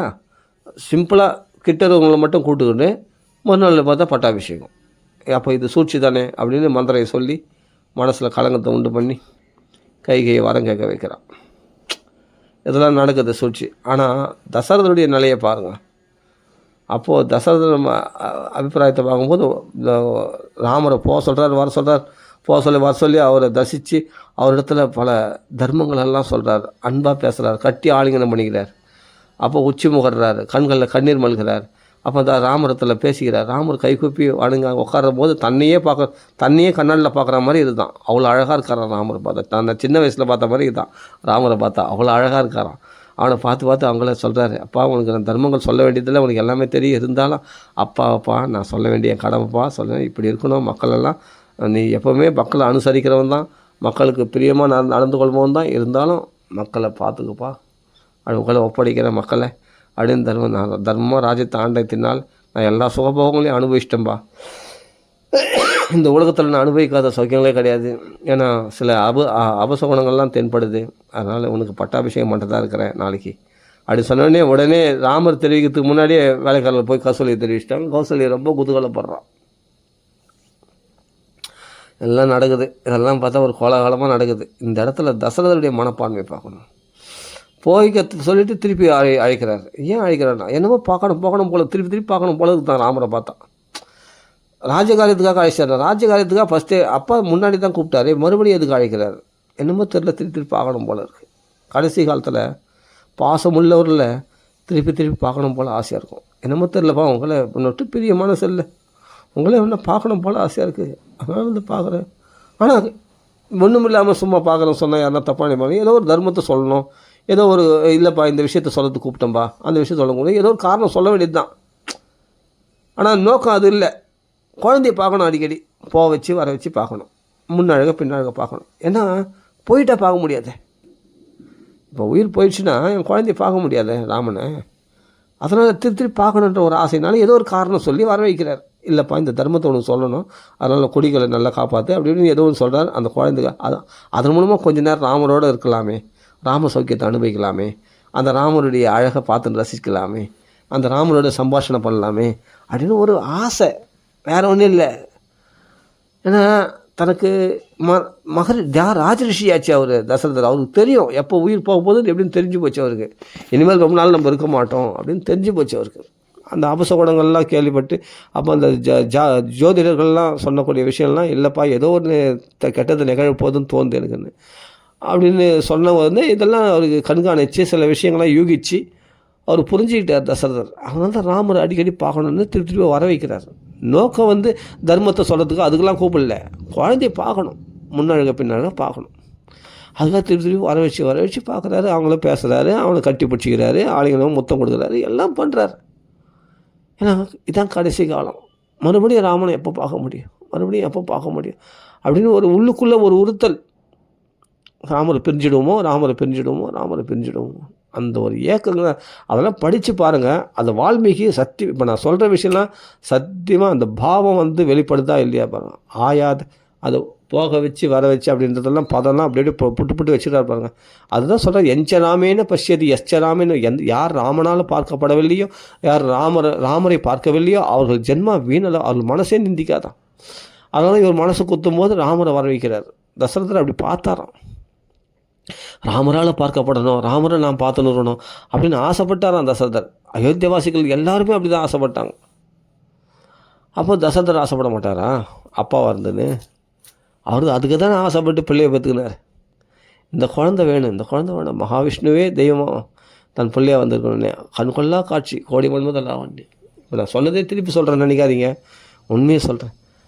வால்மீகி அந்த அந்த பாவத்தை, அந்த ஸ்லோகங்களை அப்படி அப்படி அப்படி எடுத்து ஈஸியாக போட்டிருப்பாருங்க. அப்படி பதத்தை அந்த போக வச்சு வர வச்சு பார்த்தாருன்றத, அந்த யானை போல் நடக்கிற அந்த அழகை, அந்த கம்பீரமாக கொழுன்னு இருக்கக்கூடிய ராமச்சந்திரமூர்த்தி, அந்த ஆஜான பாகவா யானை போல் கம்பீரம் நடக்கிற அந்த அழகை பார்க்கணுமா. கண்கொள்ளா காட்சி, அசகாய சொல்லணும் பா. அப்படி தசரத்தை சொல்கிறார், சூரியன் இல்லாமல் கூட உலகங்கள் வாழும். கைகை எடுத்து சொல்கிறார் தசரதர். சூரியனோட மக்கள் வாழ்வாங்க, ஏதோ விவசாயம் பண்ணலாம். மழை இல்லாமல், இந்திரன் மழை பெய்யாமல் கூட விவசாயம் பண்ணலாம், மக்கள் எப்படியோ வாழ்ந்துருவாங்க. சூரியன் இல்லாமல் கூட உலகங்கள் இருக்கும். ஆனால் ராமன் இல்லாமல் என் உடலில் உயிர் தங்கி இருக்காது. கைகையே புரிஞ்சிக்கோ, ராமன் இல்லாமல் ஒரு க்ஷணன உயிரோடு இருக்க மாட்டேன். அந்த சொன்ன வாக்கு சத்தியமாக, அவர் சத்தியசந்தன்றது அதான் நிரூபணம். அவர் சொன்ன வாக்கை நிரூபணம் பண்ணார். ராமர் பிரிஞ்சார், தசரத உயிரும் பிரிஞ்சது. சொர்க்கலோகத்தை அடைந்தார். சொர்க்கலோகத்து தான் போனார். சொர்க்கலோகத்தில் தான் சிவபெருமான் அழைச்சிட்டு வர்றார் தசரதரை. ராமரை தரிசனம் பண்ணி வைக்கிறார். கடைசியில் யுத்தகாலம் யுத்தம்லாம் முடிஞ்ச பிறகு ஏதோ ஒன்று ராமரை பற்றி பணத்துறேன், நானும் பணத்துறேன், நீங்களும் கேட்குறீங்க. என்னமோ எனக்கு தோணுது, இந்த தசரத பக்தி மட்டும் எனக்கு முடிவே சொல்ல முடியல, அது பாட்டு போயினே இருக்குது. அப்போ தசரதர் புலம்புல பார்த்தா நான் ஏதோ கொஞ்சம் நெஞ்சம் நிறைய ஞாபகத்துக்கு வரல. நிறைய அது பாட்டு நினச்சிருந்தா இன்னும் நிறைய வரும். அப்போது சொல்கிறாரு, உனக்கு என்ன துரோகம் பண்ணான் ராமன்? உன்னை தாய் கௌசல்யக்கு பண்ண பணிவிடை விட உனக்கு தானே அதிகமாக பணிவிடை பண்ணான். அப்படிப்பட்டதில் நீ என்ன குறை கண்ட? கைகேயி அந்த குழந்தைய போய் நீ காட்டில் கஷ்டப்பட எப்படி நீ காட்டில் புரட்டி எடுக்கிறதுக்கு, அந்த காட்டில் வெயிலையும் மழையிலையும் புரட்டி எடுக்கிறதுக்கு கஷ்டப்படுத்துறதுக்கு உனக்கு எப்படி மனசு வந்தது உனக்கு அப்படின்னு கைகை இடத்துல கேட்குறாரு. அது மட்டும் இல்லை, அந்த செய்தியை நினச்சி பார்த்தியா, குழந்த மாதிரி அவன் பச்சை குழந்த மாதிரி வந்திருக்கான். எனக்கு மகள் இல்லை, எல்லாம் பிள்ளையாக பிறந்துச்சு. மருமகளாக வந்திருக்கான் அந்த சீதை. அந்த குழந்தைய ஒரு புஷ்பத்தை போட்டு வெயிலில் போட்டு அப்படியே வாட்டி எடுக்கிற மாதிரி இல்லை இது. அந்த குழந்தைய போய் காட்டில் போய் ஐயோ, இந்த பயங்கரமாக வெயில் காயும், பயங்கரமாக இருட்டு இருக்கும், பயங்கரமாக மழை பெய்யும், இதெல்லாம் அந்த குழந்தை தாங்கக்கூடிய உடம்பாது. அந்த சீதை எவ்வளோ மெல்லியவள், எவ்வளோ சாஃப்டானவள், ராஜகுமாரி, ஜனக மகாராஜா. எதை நம்பி கொடுத்தா எனக்கு இந்த தசரதர் அப்பாவாக இருந்து நாம தான் அப்போ மருமகள், அந்த மகளாக பார்த்துப்பான், மகள் இல்லைன்றதுனால அப்படின்னு செல்லமான நம்பி தானே அந்த ஜனக மகாராஜா கொடுத்தான். ராமரை நம்பியாக கொடுத்தான். அப்படியேப்பட்ட தசரத சக்கரவர்த்தி கௌசல்யா அப்படியேப்பட்டவங்களாம் தாய் தந்தையாக இருந்து பார்த்துப்பாங்கன்னு நம்பி தானே கொடுத்தான் ஜனக மகாராஜா. அந்த குழந்தைய போய் இப்போ நான் சித்திரம் பண்ணேன். உலகம் என்ன நிந்திக்காதா? யோசிச்சு பார் கைகி, நாமளாம் இப்போ சந்தோஷமாக இருக்க வேண்டிய காலமா? அந்த குழந்தைகள் இளம் வயசு, அவர்கள் சந்தோஷமாக இருக்க வேண்டிய காலம். நீ பார்த்தா வேலைக்கு நல்லா மேக்கப் போட்டுகளும் மினிக்கின்னு இருக்கிற நீ. யார்? கைகையை பார்த்து சொல்கிறார், நீ நல்லா அலங்காரம் பண்ணியிருக்கிற. ஆனால் யார் இப்போ அலங்காரம் பண்ண? சீதையல்லவா அலங்காரமாக இருக்கணும்.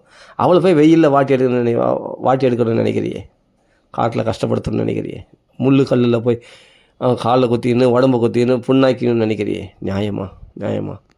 அங்கெல்லாம் வந்து புலிசிங்கெல்லாம் கர்ஜிக்கும் போது தூக்கம் கூட வராது தெரியுமா? தூக்கம் கேட்டு பசிதாகம், அங்கங்கே சாப்பாடு கிடைக்காம, எதுவும் கிடைச்சது சாப்பிட்டுட்டு இப்படி அவளை வாட்டி எடுக்கணும்னு நினைக்கிறியே. நீ வேலைக்கு ஒரு ட்ரெஸ் பண்ணிக்கிற, ஆடை ஆபரணங்கள் போட்டிக்கிற, நீ சௌக்கியமாக இருக்க வேண்டிய காலமாக இருக்கலாம். அந்த தம்பதிகள், சீதாராம தம்பதிகள் சௌக்கியமாக இருக்க வேண்டிய காலம் அல்லவா? ஏன் கையே நீ புரிஞ்சிக்க மாட்டேன்ற? அஞ்சலியும் குருமிகையும் கையில் கைகூப்பி வணங்குற உன் பாதத்தை நான் தொடறேன். தயவுசெய்து உனக்கு ராஜ்யத்திலலாம் எடுத்துக்கோ, என் குழந்தைய மட்டும் என் கூடவே வச்சிரு. அந்த ராமனை மட்டும் என் கூடவே, என்னை விட்டு பிரிக்காத. பிரிச்சனா நீ விதவியாடிவ, நான் உயிர் போய்டும். ஞாபகம் வச்சுக்கோ, நான் இப்போ சொல்கிறது நீ மனசில் வச்சுக்கோ, நான் பொய் சொல்லலை. உண்மையிலேயே நானே உயிரை தக்க வச்சுக்கிறேன்னு சொல்ல என் உயிர் என் உடம்புல நிற்காது. ராமனை பிரிஞ்ச ஏக்கத்திலே நான் போயிடுவேன். புரிஞ்சுக்கோ, நான் உயிர் தக்க நிற்காது. உனக்காக நான் வாழ நினச்சோட வாழ முடியாது என்னால். ராமனுடையவே என் உயிரும் போயிடும். ஜாக்கிரதை, நீ விதவி ஆகிடுவேன். சொன்னால் கேளு. அதெல்லாம் முடியாது. நீ சத்தியத்தை காப்பாற்று. 4 பேர் முன்னாடி நீ என்னத்தை சொல்வேன்? கைகைக்கு வரம் கொடுத்தேன், நான் நான் ராமன் மேலே உள்ள பிரியத்தை பாசத்தினால் நான் சத்தியத்தை விட்டேன் அப்படின்னு சொல்லுவியா? அதான் உனக்கு பெருமையா? பிள்ளை பாசத்தினால் விட்டேன்னு சொல்ல பெருமையா? அப்போ 4 பேர் முன்னாடி நீங்கள் என்னத்தை பேசுங்க? எப்படி நீங்கள் நீதி வழங்குவீங்க 4 பேருக்கு? ராஜாவாக இருந்துன்னு, சக்கரவர்த்தியாக இருந்துன்னு அப்படின்னு சொல்லி மறுபடியும் அவன் நிர்பந்தப்படுத்தலாம்.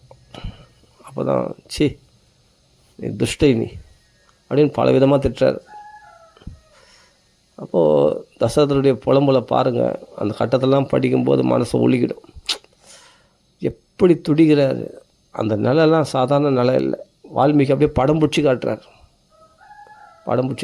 அந்த பாவத்தெல்லாம், அந்த ராம பக்தியை அப்படி பிரகடனப்படுத்துகிறார். தசரதனுடைய பக்தியை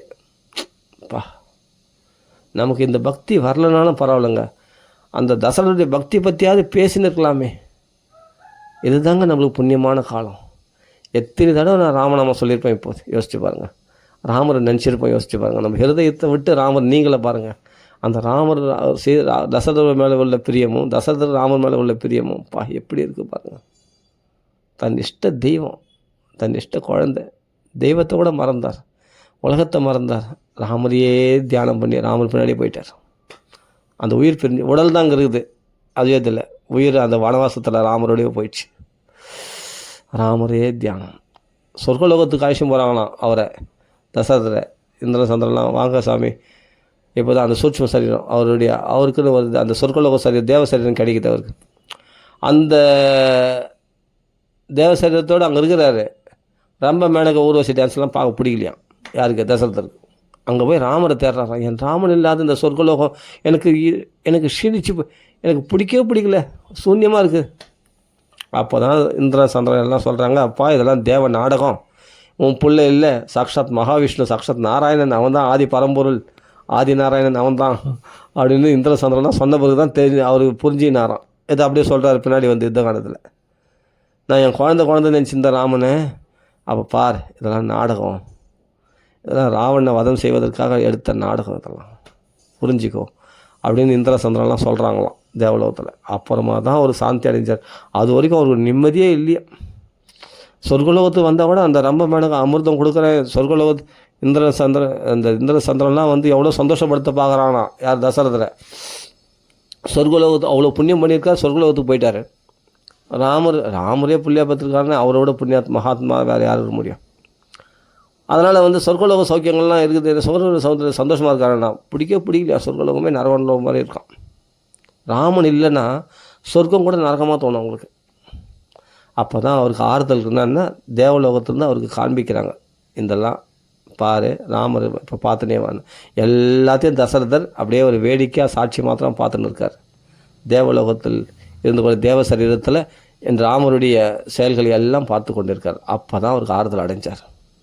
சொர்க்க சௌக்கியங்கள் பிடிக்கல அவருக்கு. இதாங்க ராம்பக்தி, இதுதான் ராம்பக்தி. பரத்வாஜர் ஆசிரமத்தில் விருந்தோம்பல் பண்ணும்போது பரதனுக்கு பிடிச்சதா? பரதன் அந்த சுகபோகத்தை விட நான் மலையான சாப்பாடு இருந்தது, பாயசம் ஆறாக ஓடிச்சு, அவ்வளோ செடி மரங்கள் அப்சர ஸ்திரீகள்லாம் வந்து சேவை செய்து அதில் ரமிச்சாரா பரதனை சத்ருக்கணும்? திரும்பி கூட பார்க்கல. அங்கே ஒரு ஆசனம் இருந்துதான், சிம்மாசனம் தேவலோகம் மாதிரி இருந்திருந்தால் அது அந்த அயோத்தியவாசிகள்லாம் சாப்பாடு சாப்பிட்றது, உணவு வகைகள் சாப்பிட்றது, பல விதமான ஆடைகளை உடுத்திகள் தான், ஆபரணங்கள் அணிந்து கொள்வது, அந்த சுகபோகங்கள் அவங்கள் உழந்து கொண்டு இருந்தார்கள் அயோத்தியவாசிகள்லாம். ஆனால் பரத சத்ருகுணர்கள் என்னென்னா, அங்கே ஒரு அரண்மனை இருந்தது. அந்த அரண்மனையில் போனால் இந்திரனுடைய சிம்மாசனம் போல் ஒரு ஆசனம் இருந்தது. அந்த ஆசனத்தில் பரத்வாஜர் ஏற்பாடு பண்ண தன் சித்திகளால் அந்த தேவலோகத்தையே பூமிக்கு வர வச்சிட்டார். அப்படி வரும்போது அந்த செடிமார்கள்லாம் இவருக்கு பணிவிடை பண்ணுறதெல்லாம் விரும்பலையா பரத சத்ருகுணர்கள்.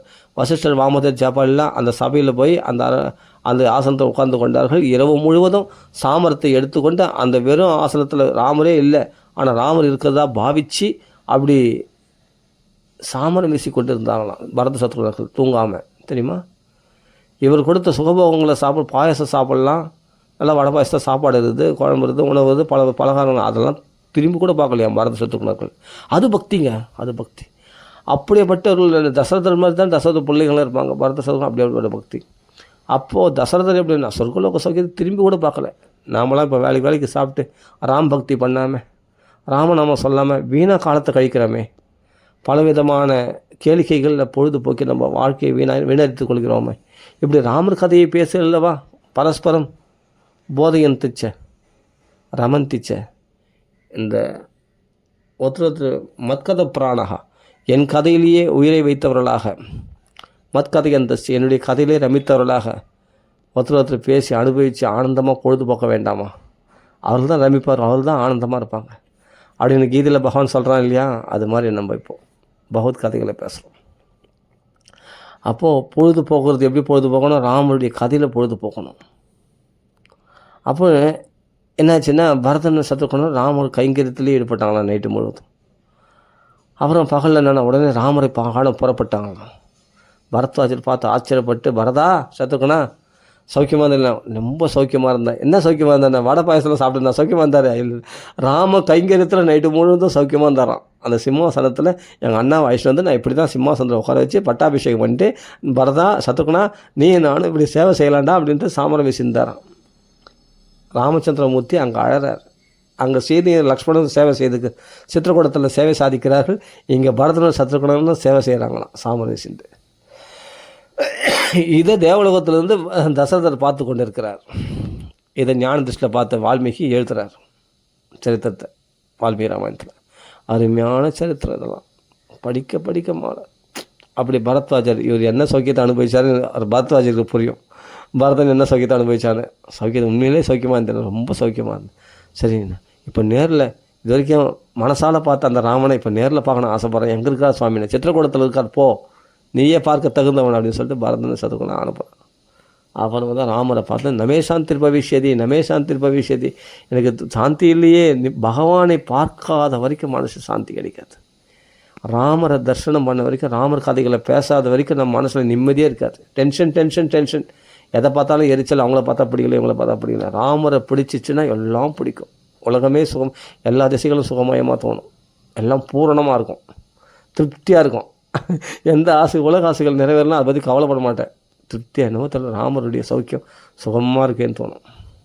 அது ராம பக்தர்கள் வாக்காள அல்லவா ராமருடைய குணங்களை கேட்கணும், கேட்டால் சுவாரஸ்யமாக இருக்கும். அப்படி தசரதர் அப்போது பரதன் சத்ருகன் மட்டும் விரும்பல, அதே மாதிரி சொர்க்கலோகத்துக்கே போன தசரதர் அந்த சொர்க்கலோக சௌக்கியங்களை விரும்பலையாம், திரும்பி பார்க்கலையாம். ராமர் எப்படி கஷ்டப்படுறான் பத்தியா அப்படின்னு சொல்லிட்டு அவர் கஷ்டப்பட்டார். இதெல்லாம் ராமர் அங்கே பார்க்குறாரு. இதெல்லாம் எனக்கு தெரியும் அப்படின்ட்டு பின்னாடி சொல்கிறார் யுத்த காண்டத்தில். யார் தசரதர் எல்லாம் தேவலோகத்தில் போனால் சொன்னாங்க விஷயம். அப்போ தான் நான் பார்த்தேன், பார்த்து பற்றியா அதெல்லாம் தசரதர் பார்த்தாராம். ராமர் காட்டில் கஷ்டப்படுத்தலாம் அதெல்லாம் புரிஞ்சுக்கிட்டு தான் கட்சியில் சீதையை பார்த்து சமாதானப்படுத்தார். அம்மா உன்னை அக்னி பிரவேசம் பண்ண வச்சது அவன் என் பிள்ளை தப்பாக நினைக்காதம்மா, உன் புகழை உலகத்துவதற்காக தான் ராமர் அப்படி பண்ணார். ஏன்னா ராமன் வந்து உன்னை நினச்சி எப்படி புலம்புனான்றது தசரத சொற்குலத்துலேருந்து பார்த்துருக்காரு. இந்திரன் சந்திரன்லாம் காமிச்சிருக்காங்க, அதனால் தெரியும். அதனால் வந்து சீதை நினச்சி புலம்புனவன் தான் ராமன். புரியுதா? இது என்ன நாடகம்னா, அப்போது சீதை என்னுடைய புகழை பதிவரதா தர்மத்தை உலகத்தில் பறைசாற்றுவதற்காக இது செய்தான் அப்படின்ட்டு தசரதர் சொல்கிறார். ஆறுதல் அங்கே சொல்கிறார் சீதை இடத்துல. இப்போ தான் புரியுது எல்லாம் காஸ் அண்ட் எஃபெக்ட், காரண காரியம் புரிஞ்சுக்கணும். அப்படி புரிஞ்சுக்கிட்டால் தான் பக்தி அனுபவிக்கும். தசரத பக்தி நம்மளுக்கு புரியும், இல்லாட்டி புரியாது. அதெல்லாம் பக்தர்கள் வாக்கில் கேட்கணும். ஏதோ 14 வருஷம் போது தான் சந்தித்தார். அவர் தசரதர் எங்கேயும் இல்லைன்னு நினைக்கூடாது. தசரதர் அவ்வளவும் பார்த்து கொண்டு இருந்தார். ராமர் அழுத போது தானும் அழுதார், லக்ஷ்மணர் துடித்த போது தானும் துடித்தார், சீதை துடித்தது தானும் துடித்தார். சீதை பிரிஞ்சு அங்கேயும் பார்க்குறார் இங்கேயும் பார்க்குறார். எல்லாம் தேவர்கள் காண்பிச்சு கொடுத்தாங்க தசரதருக்கு. இத்தனை பார்த்து இத்தனை பாவத்தையும் அவர் அனுபவிச்சு நின்றார். யார்? தசரதர். தெரிஞ்சுக்கோ. அவன் 14 வருஷம் போட்டு நேரில் பார்த்து ராமரை கட்டி ஆலிங்கனம் பண்ணிக்கிறார். ராமா ராமா ராமா என் குழந்தை. அப்போ தான் ராமர் கேட்குறாரு, அப்பா இப்போ தான் விஷயம் தெரிஞ்சு போச்சுல்ல உனக்கு, ஃபஸ்ட்டு தான் விஷயம் தெரியாது. கைகை மேலே கோவப்பட்டேன், இப்போ கைகை அம்மா வந்து என் மனைவி இல்லை நான் திறந்துட்டேன் அப்படின்னு சொன்னதை வாபஸ் வாங்கிக்கங்க. சரிப்பா, அது இல்லை தான்ப்பா, கைகை என் மனைவி தான், பரதன் கைகையை சார்ந்த பரதனும் என் புத்திரன் தான்ப்பா. எப்போ இதெல்லாம் நாடகம் தெரிஞ்சு போச்சோ இனிமேல்ட்டு அது இல்லை தான்ப்பா, அப்படியே ஆகட்டும் அப்படின்னு சொல்லிட்டு கைகையை தன் மனைவியாக ஏற்றுக்கொண்டார். அப்போ தான் கைகையும் புனிதம் அடைந்தாள். ஏன்னா அவன் மகாபதிவரத்தை கைகை கூட சாதாரணமானவன் கிடையாது. ஏன்னா உயிரை பணைய வச்சு சம்பராசுரம் யுத்தத்தில் வந்து உயிரை பணைய வச்சு சாரத்தியம் பண்ணியிருக்கான். தசரதரை காப்பாற்றுறதுக்காக 2 தடவை காப்பாற்றிருக்கான் உயிரை, தன் உயிரை கொடுத்து. தெரியுமா? அப்படியேப்பட்ட பதிவரத்தை கைகை அம்மா சாதாரணமானவன் கிடையாது. ராமாயணத்தில் எந்த கேரக்டருமே நம்ம அந்த கதையில் வேணால் நம்ம இதுவாக சொல்லலாமே தவிர, ஆனால் ஆழ்ந்த கருத்துக்களை பார்த்தா அவங்கள மாதிரி பவித்திரமானவங்க யாருமே கிடையாது. அதில் கால் தூசியாவது நம்ம பெறுவோமா அப்படின்னு நினச்சிப்பாங்க. இப்போ ராவணனுக்கு வந்து கெட்டவன் சொல்கிறான்னா ராவணனுடைய புகழ் எவ்வளோ இருக்குது, அதில் நம்ம ஏதாவது ஒன்றாவது ஈடாக அதில் அந்த ஒரு புகழ் அதில் ஏதாவது ஒரே ஒரு கேட்டகரி ஒரே ஒரு தன்மையிலேயாவது நம்ம அவனுக்கு ஈடாகுமா? அவனை மாதிரி வீணவாசிகள் யாரும் கிடையாது. நம்ம அதில் ஏதாவது ஒன்றாவது இருப்போமா? இருக்க மாட்டோம். அவனை மாதிரி பலபராக்கிரமசாலி இவன் மலையே தூக்கணானா நம்மளால் முடியுமா? அப்போ ராவணனை போய் நம்ம குறை சொல்கிறதுக்கு நம்மளுக்கு என்ன தகுதிக்குது? அந்த கதையில் குறை சொல்லலாம், அந்த கதையில் சீதையை எப்படி கொடுமைப்படுத்துனா அதை ஒன்றா சொல்லாமே தவிர, ஆனால் ராவணன் நம்மளுக்கு கீழே நினைக்கூடாது. ராவணன்லாம் ரொம்ப வசதி. அவன் ஜெய விச்சரில் ஜெயன், அவன் கும்பகர்ணன் விஜயன், வைகுண்டவாசிகள். அதெல்லாம் ஒரு நாடகம். ராமரை திருப்தி செய்வதற்காக யுத்தம் புரிந்தார்கள் ராவணன் கும்பகர்ணன். அப்படி புரிஞ்சுக்கணும், அந்த அர்த்தத்தில் புரிஞ்சுக்கணும். அதனால தான் ஒரு ராம் பக்தர்கள் வாக்கில் ராமாயணம் கேட்டோம்னா தான் நம்மளுக்கு இதெல்லாம் புரியும். உண்மையான பக்தி வெளிப்படும். ஏதோ பணத்துக்காக ராமாயணம் சொல்கிறவங்க போய் கேட்டால் நமக்கு அந்த ராம் பக்தி வராது. அவங்க தர்மசாஸ்திரங்களை சொல்லின்னு இருப்பாங்க, நிறைய தர்மசாஸ்திரங்களை சொல்லின்னு அந்த தர்மம் இந்த தர்மம் அந்த தர்மம் இந்த தர்மம் சொல்லியிருப்பாங்க. பக்தி பிரகடனப்படுத்த மாட்டாங்க. பக்தி பிரதானமாக இருக்கணும், மற்ற தர்மங்கள்லாம் பின்னாடி போயிடணும். சர்வ தர்மான் பரித்தேஜ மாமியகம் சரணம்ன்றது பக்தி. சர்வ தர்மான் பரித்தேஜது அதெல்லாம் பக்திக்கு கீழே அப்படின்னு அதெல்லாம் திறந்துடுன்றார் கிருஷ்ணர். அதனால் பக்திக்கு பிரதானமாக பக்தி கொண்டு வந்து விடணும். நீ செய்கிற தர்மங்கள்லாம், நீ கடைப்பிடிக்கிற தர்மசாஸ்திரங்கள்லாம் பக்திக்கு விலக்கி பக்தியை மறக்க வைக்கக்கூடாதாக இருக்கக்கூடாது. இன்னும் உற்பத்தியதே எதிரெதிரும் ஸ்ரமையவே கேவலம். அது பக்தி உண்டு பண்ணலன்னா அந்த நீ கடைப்பிடிக்கிற தர்மங்கள்லாம் வெறும் சிரமந்தான், கஷ்டத்தை தான் உண்டாகும். அதில் ஒரு பிரயோஜனம் கிடையாது. அதனால் எந்த தர்மசாஸ்திரம் நீங்கள் இப்போ பித்ருக்கர்மாவை பற்றி பெருசாக பேசுவாங்க அந்த ராமாயணம் பேசும்போது. தசரதருக்கு அப்படி பண்ணார், இது பண்ணார், அவன் அந்த கர்மா இந்த கர்மா பற்றி நிறைய கர்ம விஷயங்களாகவே பேசுவாங்க ராமாயணம். சில பேர் ராமாயணம் சொல்லும்போது எனக்கு பிடிக்காது. நிறைய தர்மங்கள் இந்த கர்மானுஷ்டானங்களை பற்றி நிறைய சொல்லுவாங்க, பிடிக்காது அதெல்லாம் கேட்கறதுக்கு. ராம குணங்களை பற்றி சொல்லியா, தசரருடைய பக்தி பற்றி சொல்லி அப்படி புட்டு இருக்குது. அதை பற்றி சொல்லுவியா? நம்ம கர்மா தான், அதுதான் கர்மா தான் செய்ய முடியாமல் எல்லாம் தான் தர்மம். இப்போது சத்திரிய தர்மம், பிராமண தர்மம், சத்திய தர்மம், வைசிய தர்மம், சூத்திர தர்மம் எதுவுமே கிடையாது. இப்போ தான் கலியுகத்தில் எல்லாம் கெட்டு போச்சே. அவள் இப்போ பக்தி தர்மம் ஒன்று தானே மக்களை காப்பாற்றிட்டு இருக்குது. கொஞ்சம் நெஞ்ச பக்தியாவது பண்ண முடியுது மக்களால், கொஞ்சம் நெஞ்ச ராமகிருஷ்ணன் சொல்ல முடியுது. அப்புறம் அந்த பக்தியை பிரகடனம் பற்றியா மறுபடியும் போய் அதே தர்மங்களை தர்மசாஸ்திரம் போய் என்ன பேசி கிடப்பியா? அதுமாரி பேசுகிறவங்களை பார்த்தா அந்த ராமாயணம் கேட்கறது எனக்கு பிடிக்காது. வெறும் தர்மங்களை சொல்லி தர்மன்ற பேரால் ஒரு கர்மானுஷ்டானங்களை பற்றி சொல்லின்னு இருக்கிறேன், நிறைய ஆச்சார அனுஷ்டானங்களை. அந்த சாத்தத்தை பித்ருக்கர்மா பற்றி நிறைய சொல்லியிருப்பாங்க, எனக்கு பிடிக்காது. அந்த பித்ருவாய்க்கு தசரதர் எப்படி பக்தி பண்ணார் பாரு, அதை பாருயா, அதை சொல்லியா, அதை வர்ணித்து சொல்லியா, அதில் 1000 விஷயம் இருக்குது. அப்படி எடுத்துப்பியா? அப்படியேப்பட்ட யாகம் பண்ணார், அஸ்வமேத யாகம் பண்ணார் ராமருக்காக, விஷ்ணு பிரீத்தியர்த்தமாக அவ்வளோ கஷ்டப்பட்டார். பார்த்து அந்த யாகம் பண்ணார். அந்த யாகத்தை விஸ்தாரமாக சொல்லியிருக்காங்க ராமாயணத்தில். ஆமாம், எதுக்காக? ராமருக்காக அந்த புத்திரனை பெறணும் அப்படின்ற அந்த ஆர்வத்தினால அந்த பகவானை அப்படி சந்தோஷம். பகவானுக்கு குறைவாக எதுவும் இருக்கக்கூடாது. பகவத் ஆராதனையே அப்படி பண்ணியிருக்காரு அந்த யாகத்தை. அந்த பக்திமயமாக பார்க்கணும் அந்த யாகத்தை. அது ஒரு கர்மானுஷ்டானமாக பார்த்தா அது வரட்டு கர்மமாக போயிடும், அது பிரயோஜனமே இல்லை, அது மங்களம் இல்லாமல் போயிடும்.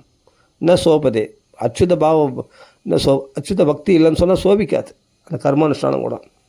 அப்படிப்பட்ட யாகம் பண்ணுறார், அஸ்வமேத யாகம் பண்ணுறாருன்னா அது கிருஷ்ண ராம பக்தியோடு பார்க்கணும். பார்த்தோம்னா அந்த யாகத்தை எவ்வளோ விஸ்தாரம் பண்ணி அந்த விஸ்தாரம் பண்ணதுக்கு அர்த்தம் என்னென்ன, பகவானை அப்படி சந்தோஷம் அப்படி அந்த யாகமானது ஒரு குறை இல்லாமல் நடத்தினா, அப்படி ஒரு குறை இல்லாமல் ராமரை பகவானை விஷ்ணுவை சந்தோஷப்படுத்தணும் அப்படின்னு விஷ்ணு ஆராதனையாக யாகம் பண்ணியிருக்கார் அந்த அஸ்வமேத யாகம். அப்படி பார்க்கணும் தசரருடைய பக்தியை. அந்த புத்திரனை காமிஷ்டி யாகமும் அப்படி தான் பார்க்கணும், பகவத் பிரீத்தியர்த்தமாக பண்ணார். அதனால தான் பகவானே புத்திரனாக வந்துட்டார் புத்திர காமிஷ்டி யாகத்தில். இல்லாட்டி அந்த அஸ்வமேத யாகத்தில் போய் தானம் வாங்கும்போது ராமர் வருவாரா, பகவான் வருவாரா? பகவான் பிராமண ரூபத்தில் வந்து கடகம் வாங்கி போவாரா? கடகளை கிடத்துல பிறக்கணும் தான் தசரதருக்கு புத்திரனாக. ஆமாம், அப்படி பார்க்க தெரிஞ்சுக்கணும். அதனால் எல்லாமே பக்தி கண்ணோட்டத்தோடு பார்த்தோம்னா தர்மங்கள் எல்லாம் பக்தி மயமாற்றும், ஞானமெல்லாம் பக்தி மயமாற்றும். அப்போ ஒவ்வொரு கேரக்டருடைய பக்தியும் பார்த்தா, தசரருடைய பக்தி மட்டும் இப்போ நான் ஃபுல்லாக சொல்லிடலான்னு பார்த்தா சொல்ல முடியல என்னால், அவ்வளோ விஸ்தாரமாக இருக்குது. அயோத்தியா காண்டத்தில் பார்த்தா அவ்வளோ விஸ்தாரம், பாலகாண்டத்திலே விஸ்தாரமாக இருக்குது. அந்த சீதையை வில்ல முறிச்சிட்டாரு, சீதையை கைப்பிடிக்கலான்னா சீதையை கைப்பிடிக்க மாட்டேன்ட்டாங்க ராமர். ஏன்னா அப்பா சொல்லாமல் நான் சீதையை கைப்பிடிக்க மாட்டேன் அப்படின்னு அவ்வளோ விரதமாக இருக்கார் ராமர். அப்போது தசரதர் எப்படியாப்பட்ட பக்தராக இருந்தால், சிறந்த பாகவதராக இருந்தால், அந்த பாகவதற்கு முக்கியத்துவம் கொடுத்து, சரி அப்பாவாக இருந்தால் எப்படியாப்பட்ட புத்திரபாசம் அந்த பிள்ளை அந்த அப்பாவுக்கு முக்கியத்துவம் கொடுத்து, தர்மந்தான் பித்ருவாக்கிய பரிபாலனம், அப்பா பேச்சு கட்டுப்படுறது தர்மந்தான், அது வெளிப்புறமாக ஆனால் பக்தின்னு பார்க்கும்போது பக்தர்களிடத்தில் எவ்வளோ வாத்சல்யம் இருந்தால் அந்த பக்தன் சம்மதிக்காமல் நான் கல்யாணம் பண்ணிக்க மாட்டேன் அப்படின்னு பார்க்கும்போது ரொம்ப நல்லாயிருக்கும், சுவையாக இருக்கும், நம்மளுக்குள்ளே பக்தி உண்டாகும். அதான் முக்கியம். அப்பா பேச்சு கேட்டு நடக்கணுன்ற தர்மத்தையும் நம்மளுக்கு சொல்லி கொடுத்துட்றாரு. அந்த மேலோட்டமான தர்மத்தை நம்ம கண்டிப்பாக எடுத்துக்கணும். மேலோட்ட தர்மம்னா இது ரொம்ப முக்கியம், இது அத்தியாவசிய தர்மம். மேலோட்ட தர்மன்றது என்னன்னா, மேலோட்ட தர்மம்னு சொல்லக்கூடாது, தப்பு. அத்தியாவசிய தர்மம். கண்டிப்பாக அப்பா அம்மா பேச்சு கேட்கணும். அப்பா அம்மா சம்மதம் இல்லாமல் ஒரு பெண்ணை கல்யாணம் பண்ணிக்கூடாது, ஒரு பிள்ளை. அதான் கரெக்டு. அதை ராமர் நத்திக்காம அந்த தர்மத்தை கண்டிப்பாக, இது முக்கியமான தர்மம், கண்டிப்பாக எடுத்துக்கணும். எல்லா பிள்ளைகளும், எல்லா புத்திரர்களும் புத்திரிகளும் கண்டிப்பாக எடுத்துக்கணும். எப்படி ஜனக மகாராஜா சொல்லாமல் சீதையை வந்து ராமரை கல்யாணம் பண்ணிக்கலையோ, அது மாதிரி சீதையை ராமர் கல்யாணம் பண்ணி ஜனக மகாராஜா சொல்லாமல் சீதையை ராமர் மேலே ஆசைப்படல. ஜனக மகாராஜா சொன்ன பிறகு தான் சீதையை அம்மா ராமரே பார்க்குறான், அம்மா ராமரை கல்யாணம் பண்ணிக்கிறான். அப்போ கையை பிடிச்சி கொடுக்குற யாரோ அவர்கள் தான் எனக்கு கணவன். அப்படி இருக்கணுன்ற தர்மத்தை காண்பிக்கிறது ராமாயணம். அதனால தான் சீதா சரித மகத்து. ராமாயணம்னா ராமர்ன்றது புருஷ தர்மத்தை காண்பிக்கிறது, சீதைன்றது சீதா சரித மகத்து. நீ சொல்கிறேன்னா அது ஸ்திரீ தர்மத்தை காண்பிக்கிறது, பத்தியவரத தர்மத்தை எப்படி கடைப்பிடிக்கணுன்றது. அந்த தர்மத்தை கண்டிப்பாக தெரிஞ்சுக்கணும். அந்த தர்மத்தை முக்கியமான நிறைய கர்மானுஷ்டானங்கள் கிரியானுஷ்டானங்களை பற்றி நிறைய சொன்னால் அதெல்லாம் நம்ம அப்படியே தள்ளிட்டு போயிடணும். ஃபுல்லாக பக்தி விஷயமாக தான் பார்க்கணும். அத்தியாவசிய தர்மங்கள் எதுவோ, இந்த கலியுகத்தை கடைப்பிடிக்க முடிய தர்மம் எதுவோ அதை கண்டிப்பாக கடைப்பிடிக்கணுங்க. அதுக்கப்புறமா நிறைய கர்மானுஷ்டானங்கள் சொல்கிறாங்க இல்லையா, அதெல்லாம் நம்மளுக்கு தேவையில்லை. அதெல்லாம் தர்மசாஸ்திரம் படிக்கிறோம், படிச்சும் போட்டோம். அவங்க ஒன்றா ராமாயணத்தை அப்படி எடுத்துக்கிட்டோம். நமக்கு பக்தி தான் பிரதானம். ஆமாம், பக்தி, ஞானம் கூட பிரதானம் கிடையாது, பக்தி தான் பிரதானம். பக்தினாலே ஞானம் வைராக்கியம் தன்னாலே வந்துடும். அதனால் ராம பக்தி அதுதான் பார்க்கணும். அப்படின்னும் போது தசரதர் என்னென்னா பக்தி தான் பண்ணார் ராமரை அடையிறதுக்காக. அப்போ அந்த தூதர்கள் வந்து சொன்னபோது எவ்வளோ பரபரக்கிறார். அந்த ஜனக மகாராஜா தூதர்கள் வந்து சொல்லும்போது சிவதனுசை முறிச்சிட்டார். அப்போ ஜனக மகாராஜா விஸ்வாமித்திரோட அனுமதியினால் இங்கே அனுப்பிச்சிருக்காரு எங்களெல்லாம், நீங்கள் சீக்கிரமாக வந்து சீதா விவாகத்தை நடத்தி வைக்கணும் அப்படின்னு சொன்னோடனே அப்படியே அவ்வளோ சந்தோஷம் தசரதருக்கு. என் பிள்ளை கல்யாணம் நடக்கும் போது, என் பிள்ளை கல்யாணம் நடக்கும் போது, என் பிள்ளை கல்யாணம் நடக்கும் போது, ஆஹா ரொம்ப சந்தோஷம். லக்ஷ்மணர் அங்கே தான் இருக்கிறாங்களாம், ராமர் அங்கே தான் இருக்காராம், சிவதனுசும் முடிச்சிட்டானா என் குழந்தை அப்படின்னு சொல்லிட்டு விஸ்வாமித்திரர் இது வசிஷ்டர் இடத்துல சொல்லிக்கிறாரு. நீங்கள் சொன்னால் கிளம்பலாம், அனுமதி கொடுத்தா கிளம்பலாம். அந்த அனுமதி கொடுக்குறது தான், இவரே கிளம்புறதுக்கு ரெடியாக தான் இருக்கிறாரு. ஆனால் ஆனாலும் அவங்க கேட்க வேண்டிய மரியாதை கேட்குறாரு வசிஷ்டர் இடத்துல. ஏன்னா வசிஷ்டர் எப்படியும் சம்மதிப்பார்ன்ற தைரியத்தில் தான் தசரதர் கேட்குறாரு. அப்போ உடனே வசிஷ்டர் அப்படியே ஆகட்டும், நல்ல விஷயத்துக்கு நான் ஏன் தடை பண்ண போகிறேன், தாராளமாக அவங்க திரிசங்க சொர்க்கத்தை கேட்டான்னு சொன்னால் அவன் இருமாப்பில் கேட்டான், அது வேணால் நான் தடை பண்ணுவேனே தவிர அந்த வம்சத்தில் வந்த தசரதரே நீ எடுக்கிற முடியல சரியாக. ராமர் விஷயம் பக்தி விஷயம் வந்தால் உடனே வசிஷ்டர் சம்மதிப்பார். இப்போது இதே வசிஷ்டர் வந்து வேற ஒரு புரோகிதர் வச்சு நடத்திட்டார். இந்த ஜனக வம்ச ராஜ்யத்தில் அந்த இதே ஜனக குலத்தில் வேற ஒரு ராஜா இருந்தார். அந்த ராஜா வந்து அவரும் அந்த ஜனக குலத்தில் பிறந்தவங்க எல்லாமே ஜனகர் தான் சொல்லுவாங்க. அந்த ஜனக மகாராஜா வந்து என்னென்னா அந்த வசிஷ்டர் வச்சு இது பண்ண உடனே வசிஷ்டர் சாபம் கொடுக்க ஆரம்பிச்சிட்டார். வசிஷ்டர் வச்சு வசிஷ்டரை விட்டு வேறு புரோகிதரை வச்சு கிரியானுஷ்டானம் பண்ணணும்னு நினைக்கும் பொழுது யாரோ ராஜாவுக்கு வசிஷ்டர் சாபம் கொடுக்குறாரு.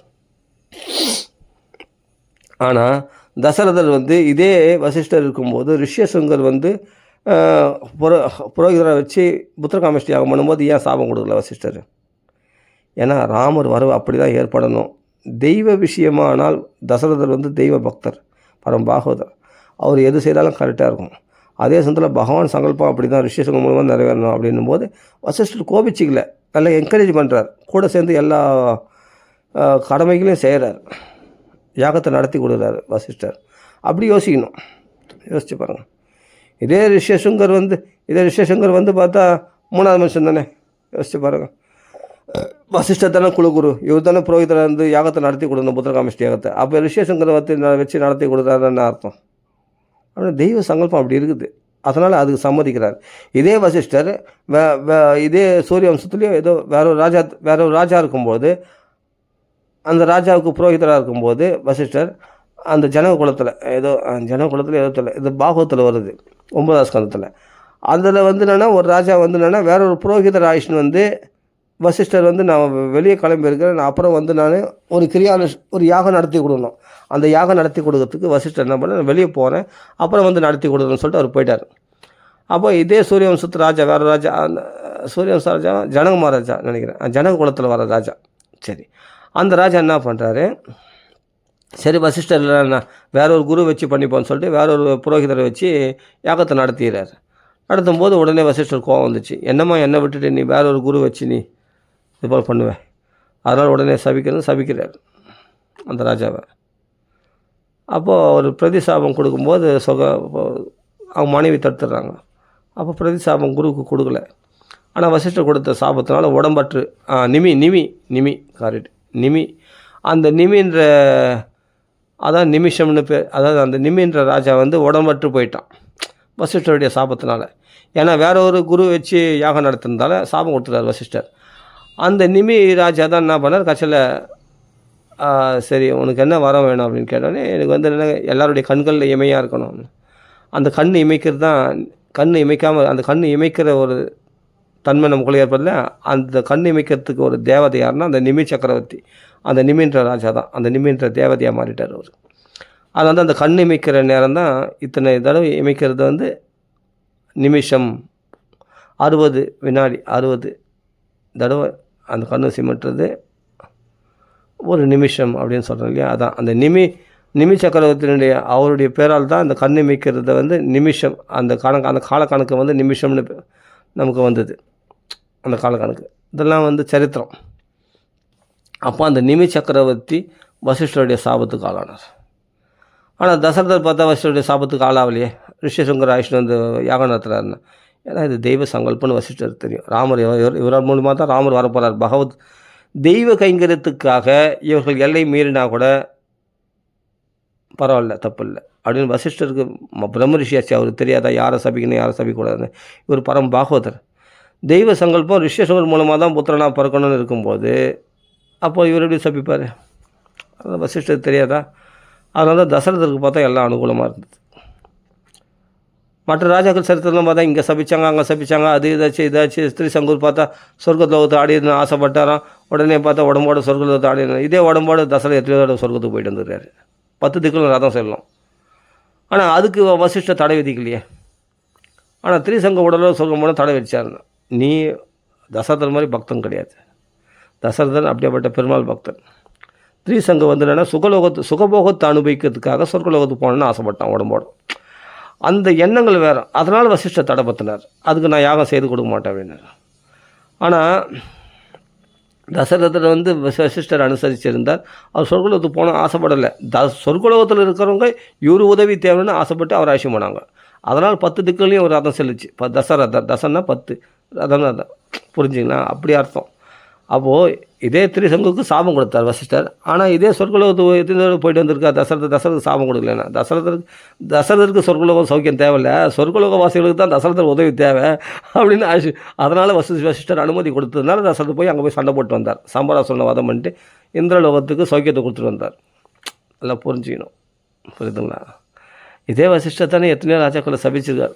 தசரதை மட்டும் ஏன் ஒரு வார்த்தை கூட சொல்லலைன்னா, தசரதை அப்படியே பட்டவன் பரம பாகவதன். அவன் எல்லையை மீறினா கூட அது எல்லையை மீறினதாகாது, அது தர்மத்துக்கு உட்பட்டு இருக்கும், அது பாகவ தர்மத்துக்கு உட்பட்டு இருக்கும் அது கண்டிப்பாக. அதனால் ரிஷிசங்கர் ஆயுஷு தப்பு இல்லை, அதே சொர்க்கலோகத்துக்கு போனது தப்பு இல்லை. சொர்க்கலோகவாசிகளுக்கு தான் இவன் தேவைன்றதுனால ஆயுஷு போனாங்க, அது தப்பு இல்லை. பிறருக்காக உதவக்கூடியவர் தசரதர், தன் சுயநலத்துக்காக ஆசைப்படுறவர் கிடையாது. ஏன்னா அவர் பரம பாகவதர். இப்படி தசரதருடைய குணங்களை பற்றி பேசினாவே நிறைய பேசலாம், அவ்வளோ விஷயங்கள் இருக்குது. சரி, ஓகே, டைம் ஆச்சு நினைக்கிறேன். இதெல்லாம் பூர்த்தி பண்ணிப்போம். ராம ராம ராம ராம. மேலும் தசரதை பற்றி நிறைய பேசலாம், அவ்வளோ விஷயங்கள் இருக்குது. தசரதர் ஒரே ஒரு தப்பு பண்ணார். என்னென்னா அந்த ஸ்ரவணகுமாரன்னு ஒருத்தன் வச்சிட்டார் யானை நினச்சி. தெரிஞ்ச அடிகளை தெரியாமல் தான் செய்துட்டார். அதுதான் மனசு கஷ்டமாகி போச்சு. அவருடைய புகழில் ஒரு கரை உண்டாயிடுச்சு. ஆனாலும் பகவான் அதை சரி பண்ணார். அதன் மூலமாக தான்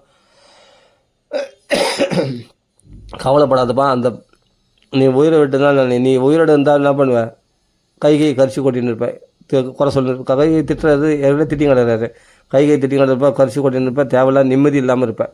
இந்த சொர்க்கலோகத்துக்கு போனால் சொர்க்கலோக சௌக்கியத்தை நான் மூடு மாறிடும் இல்லையா. அவங்க போனால் எப்படி இருந்தாலும் தேவரெல்லாம் சொல்லுவாங்க ராமரை பற்றி. அப்போ புரிஞ்சுக்கிட்டு அப்புறமா சந்தோஷம் அடையிட்டுன்றது அடையிட்டுன்றதுனால தான் இவர் உயிர் பிரிஞ்சுது.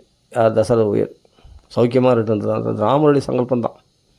அப்போ ஸ்ரவணகுமாரனுக்கு அப்பா அம்மா கொடுத்த சாபத்தினால புத்திரன் இல்லாமல் போகட்டுன்னு அது நிறைவேறிச்சு, இல்லைன்னு சொல்ல வரல. ஒரு புத்திரம் கூட இல்லை துளசி தீர்த்தம் கொடுத்ததுக்கு. இருந்தாலும் ஆனால் அந்த மரணமானது அவருக்கு நன்மை அளிச்சது. இல்லைன்னா 14 வருஷம் இங்கே கஷ்டப்பட்டு இருப்பார். அவர் சொர்க்கலோகத்துக்கு அழைச்சி கொண்டு போய் சேர்த்தது அவருடைய மரணமானது. சொர்க்கலோகத்தை போய் சேர்ந்தார். சொர்க்கலோகத்திலிருந்து ராமருடைய குணங்களை பற்றி தெரிஞ்சுக்கிறார் இந்திரன் சந்திரன் மூலம் வாக்கியத்தை கேட்டு. இதுதான் இந்திரன் சுந்தரன் மூலமாக ராமருடைய பெருமைகளை கேட்டு அவர் சாக்ஷாத் நாராயணன் தெரிஞ்சுக்கிட்டு சந்தோஷமாக இருக்கிறார். எல்லாம் ஒரு காரியம் தான். ராமர் எது செய்தாலும் நல்லது தான் செய்வார். ராமர் நினச்சி போல உயிர் விடுறாரு, ஐயோ உயிரே போச்சுன்னா உயிர் போல 14 வருஷம் நிம்மதியாக இருக்கட்டும், ஏன் கஷ்டப்பட்டு வரணும் அப்படின்னு அவரை மோட்சம் கொடுத்தார். தசரதற்கு சொர்க்கலோகத்தை அடையபடி செய்தார். விடுதலை கொடுத்தார் இந்த கைகை இடத்துலேருந்து. இல்லைன்னா இவர் அதே மனசு வந்து கவலைப்பட்டு இருப்பார். அதுக்காக தான் அவருக்கு மோட்சம் கொடுத்தார் ராமர். இப்போ சொர்க்கலோகத்தில் போனால் சிவபெருமான் வராரு, எல்லாம் வராங்க, பிரம்மதேவர் வராரு, எல்லாமே இந்திரன் சந்திரன் வராரு, அவங்களோட பேசினிருக்கார். பிரம்மதேவர் கூட ஸ்துதிக்கு வந்துட்டாருண்ணா சிவபெருமானோட தசரதரோட. அங்கே நீங்கள் வந்து என்னென்னா அகம் மானுஷம் மன்னியன்னு சொல்லி நான் மனுஷன் தான் அப்படின்னு சொல்லும்போது, இல்லை நீ மனுஷன் இல்லை, சனாதனமாக பரிபூர்ணமான பரபிரம்மம், நீ நாராயணன் அப்படின்னு சொல்லிட்டு சனாதனமான நாராயணன் அப்படின்னு சொன்னபோது அப்போது பிரம்மதேவர் கூட தானே வந்தார். பிரம்மதேவர் தானே அந்த ஸ்துதியை ஸ்துதிச்சார். அப்போ தானே சிவபெருமான் தசரதர் வந்தாங்க. அப்போ பிரம்மதேவர் சிவன் எல்லாரையும் பார்க்கக்கூடிய பாக்கியமும் கிடைச்சது தசரதருக்கு. இந்திரன் சந்திரன்களை போய் இந்த விஷயத்தை ராமருடைய குணங்களை பற்றி கேட்குற பாக்கியமும் கிடைச்சது. இதெல்லாம் கிடைக்கிறது தான் ராமர் அவருக்கு மரணம்ன்ற பேரால் அவருக்கு இந்த உடலை விட்டு அவருக்கு சொர்க்கலோகத்தை கொடுத்தார். அது புரிஞ்சுக்கணும். இது அனுகிரகம், ராமருடைய அனுகிரகம். அப்போ தசரதற்கும் மோட்சம்தான், ஜடாயுக்கும் மோட்சம்தான். இல்லைன்னா 14 வருஷம் பொலைமணி இருப்பார் இவர், கவலையாக கைகையை பார்க்காம வெறுப்பாக இருப்பார் இல்லையா. அதனால் உலகம்லாம் நிந்திச்சு இருக்கும், அயோத்தியவாசிகள்லாம் இப்படியாப்பட்ட புள்ளியை காட்டுக்க துரத்துட்டாரு இந்த ராஜா அப்படின்னு அதெல்லாம் கேட்டுன்னு இருக்க வேண்டியதாக இருக்கும் தசரதருக்கு. இதெல்லாம் வேணான்னு தான் ராமர் அப்படிப்பட்ட அனுகிரகம் பண்ணார், சொர்க்கலோகத்தை அடையபடி செய்தார் தசரதரை. சரி பற்றி ராம ராம ராம ராம ராம ராம ராம ராம ராம ராம ராம ராம. ஏதோ நான் வந்து உபன்யாசம் பண்ணுற மாதிரி சொல்லலைங்க. நான் சும்மா ஏதோ ஒரு ஃப்ரெண்டுகளை ஒரு சாதாரணமான நம்ம உறவினர்கள் பேசுகிற மாதிரி பேசிக்கிட்டேன், அவ்வளோதான். உங்களோட ஷேர் பண்ணிக்கிட்டேன், அவ்வளோதான். ராம ராம ராம ராம ராம ராம ராம ராம. ஸ்ரீராமநாம சங்கீதம் கி ஜெய், ஆஞ்சநேய சுவாமி கி ஜெய், ராம ராம ராம ராம ராம ராம ராம ராம. சாவல சாதுமல்லி கி ஜெய், ஸ்ரீராமன் பகவான் கி ஜெய், ராம ராம ராம ராம. ஆஞ்சநேய சுவாமி கி ஜெய்.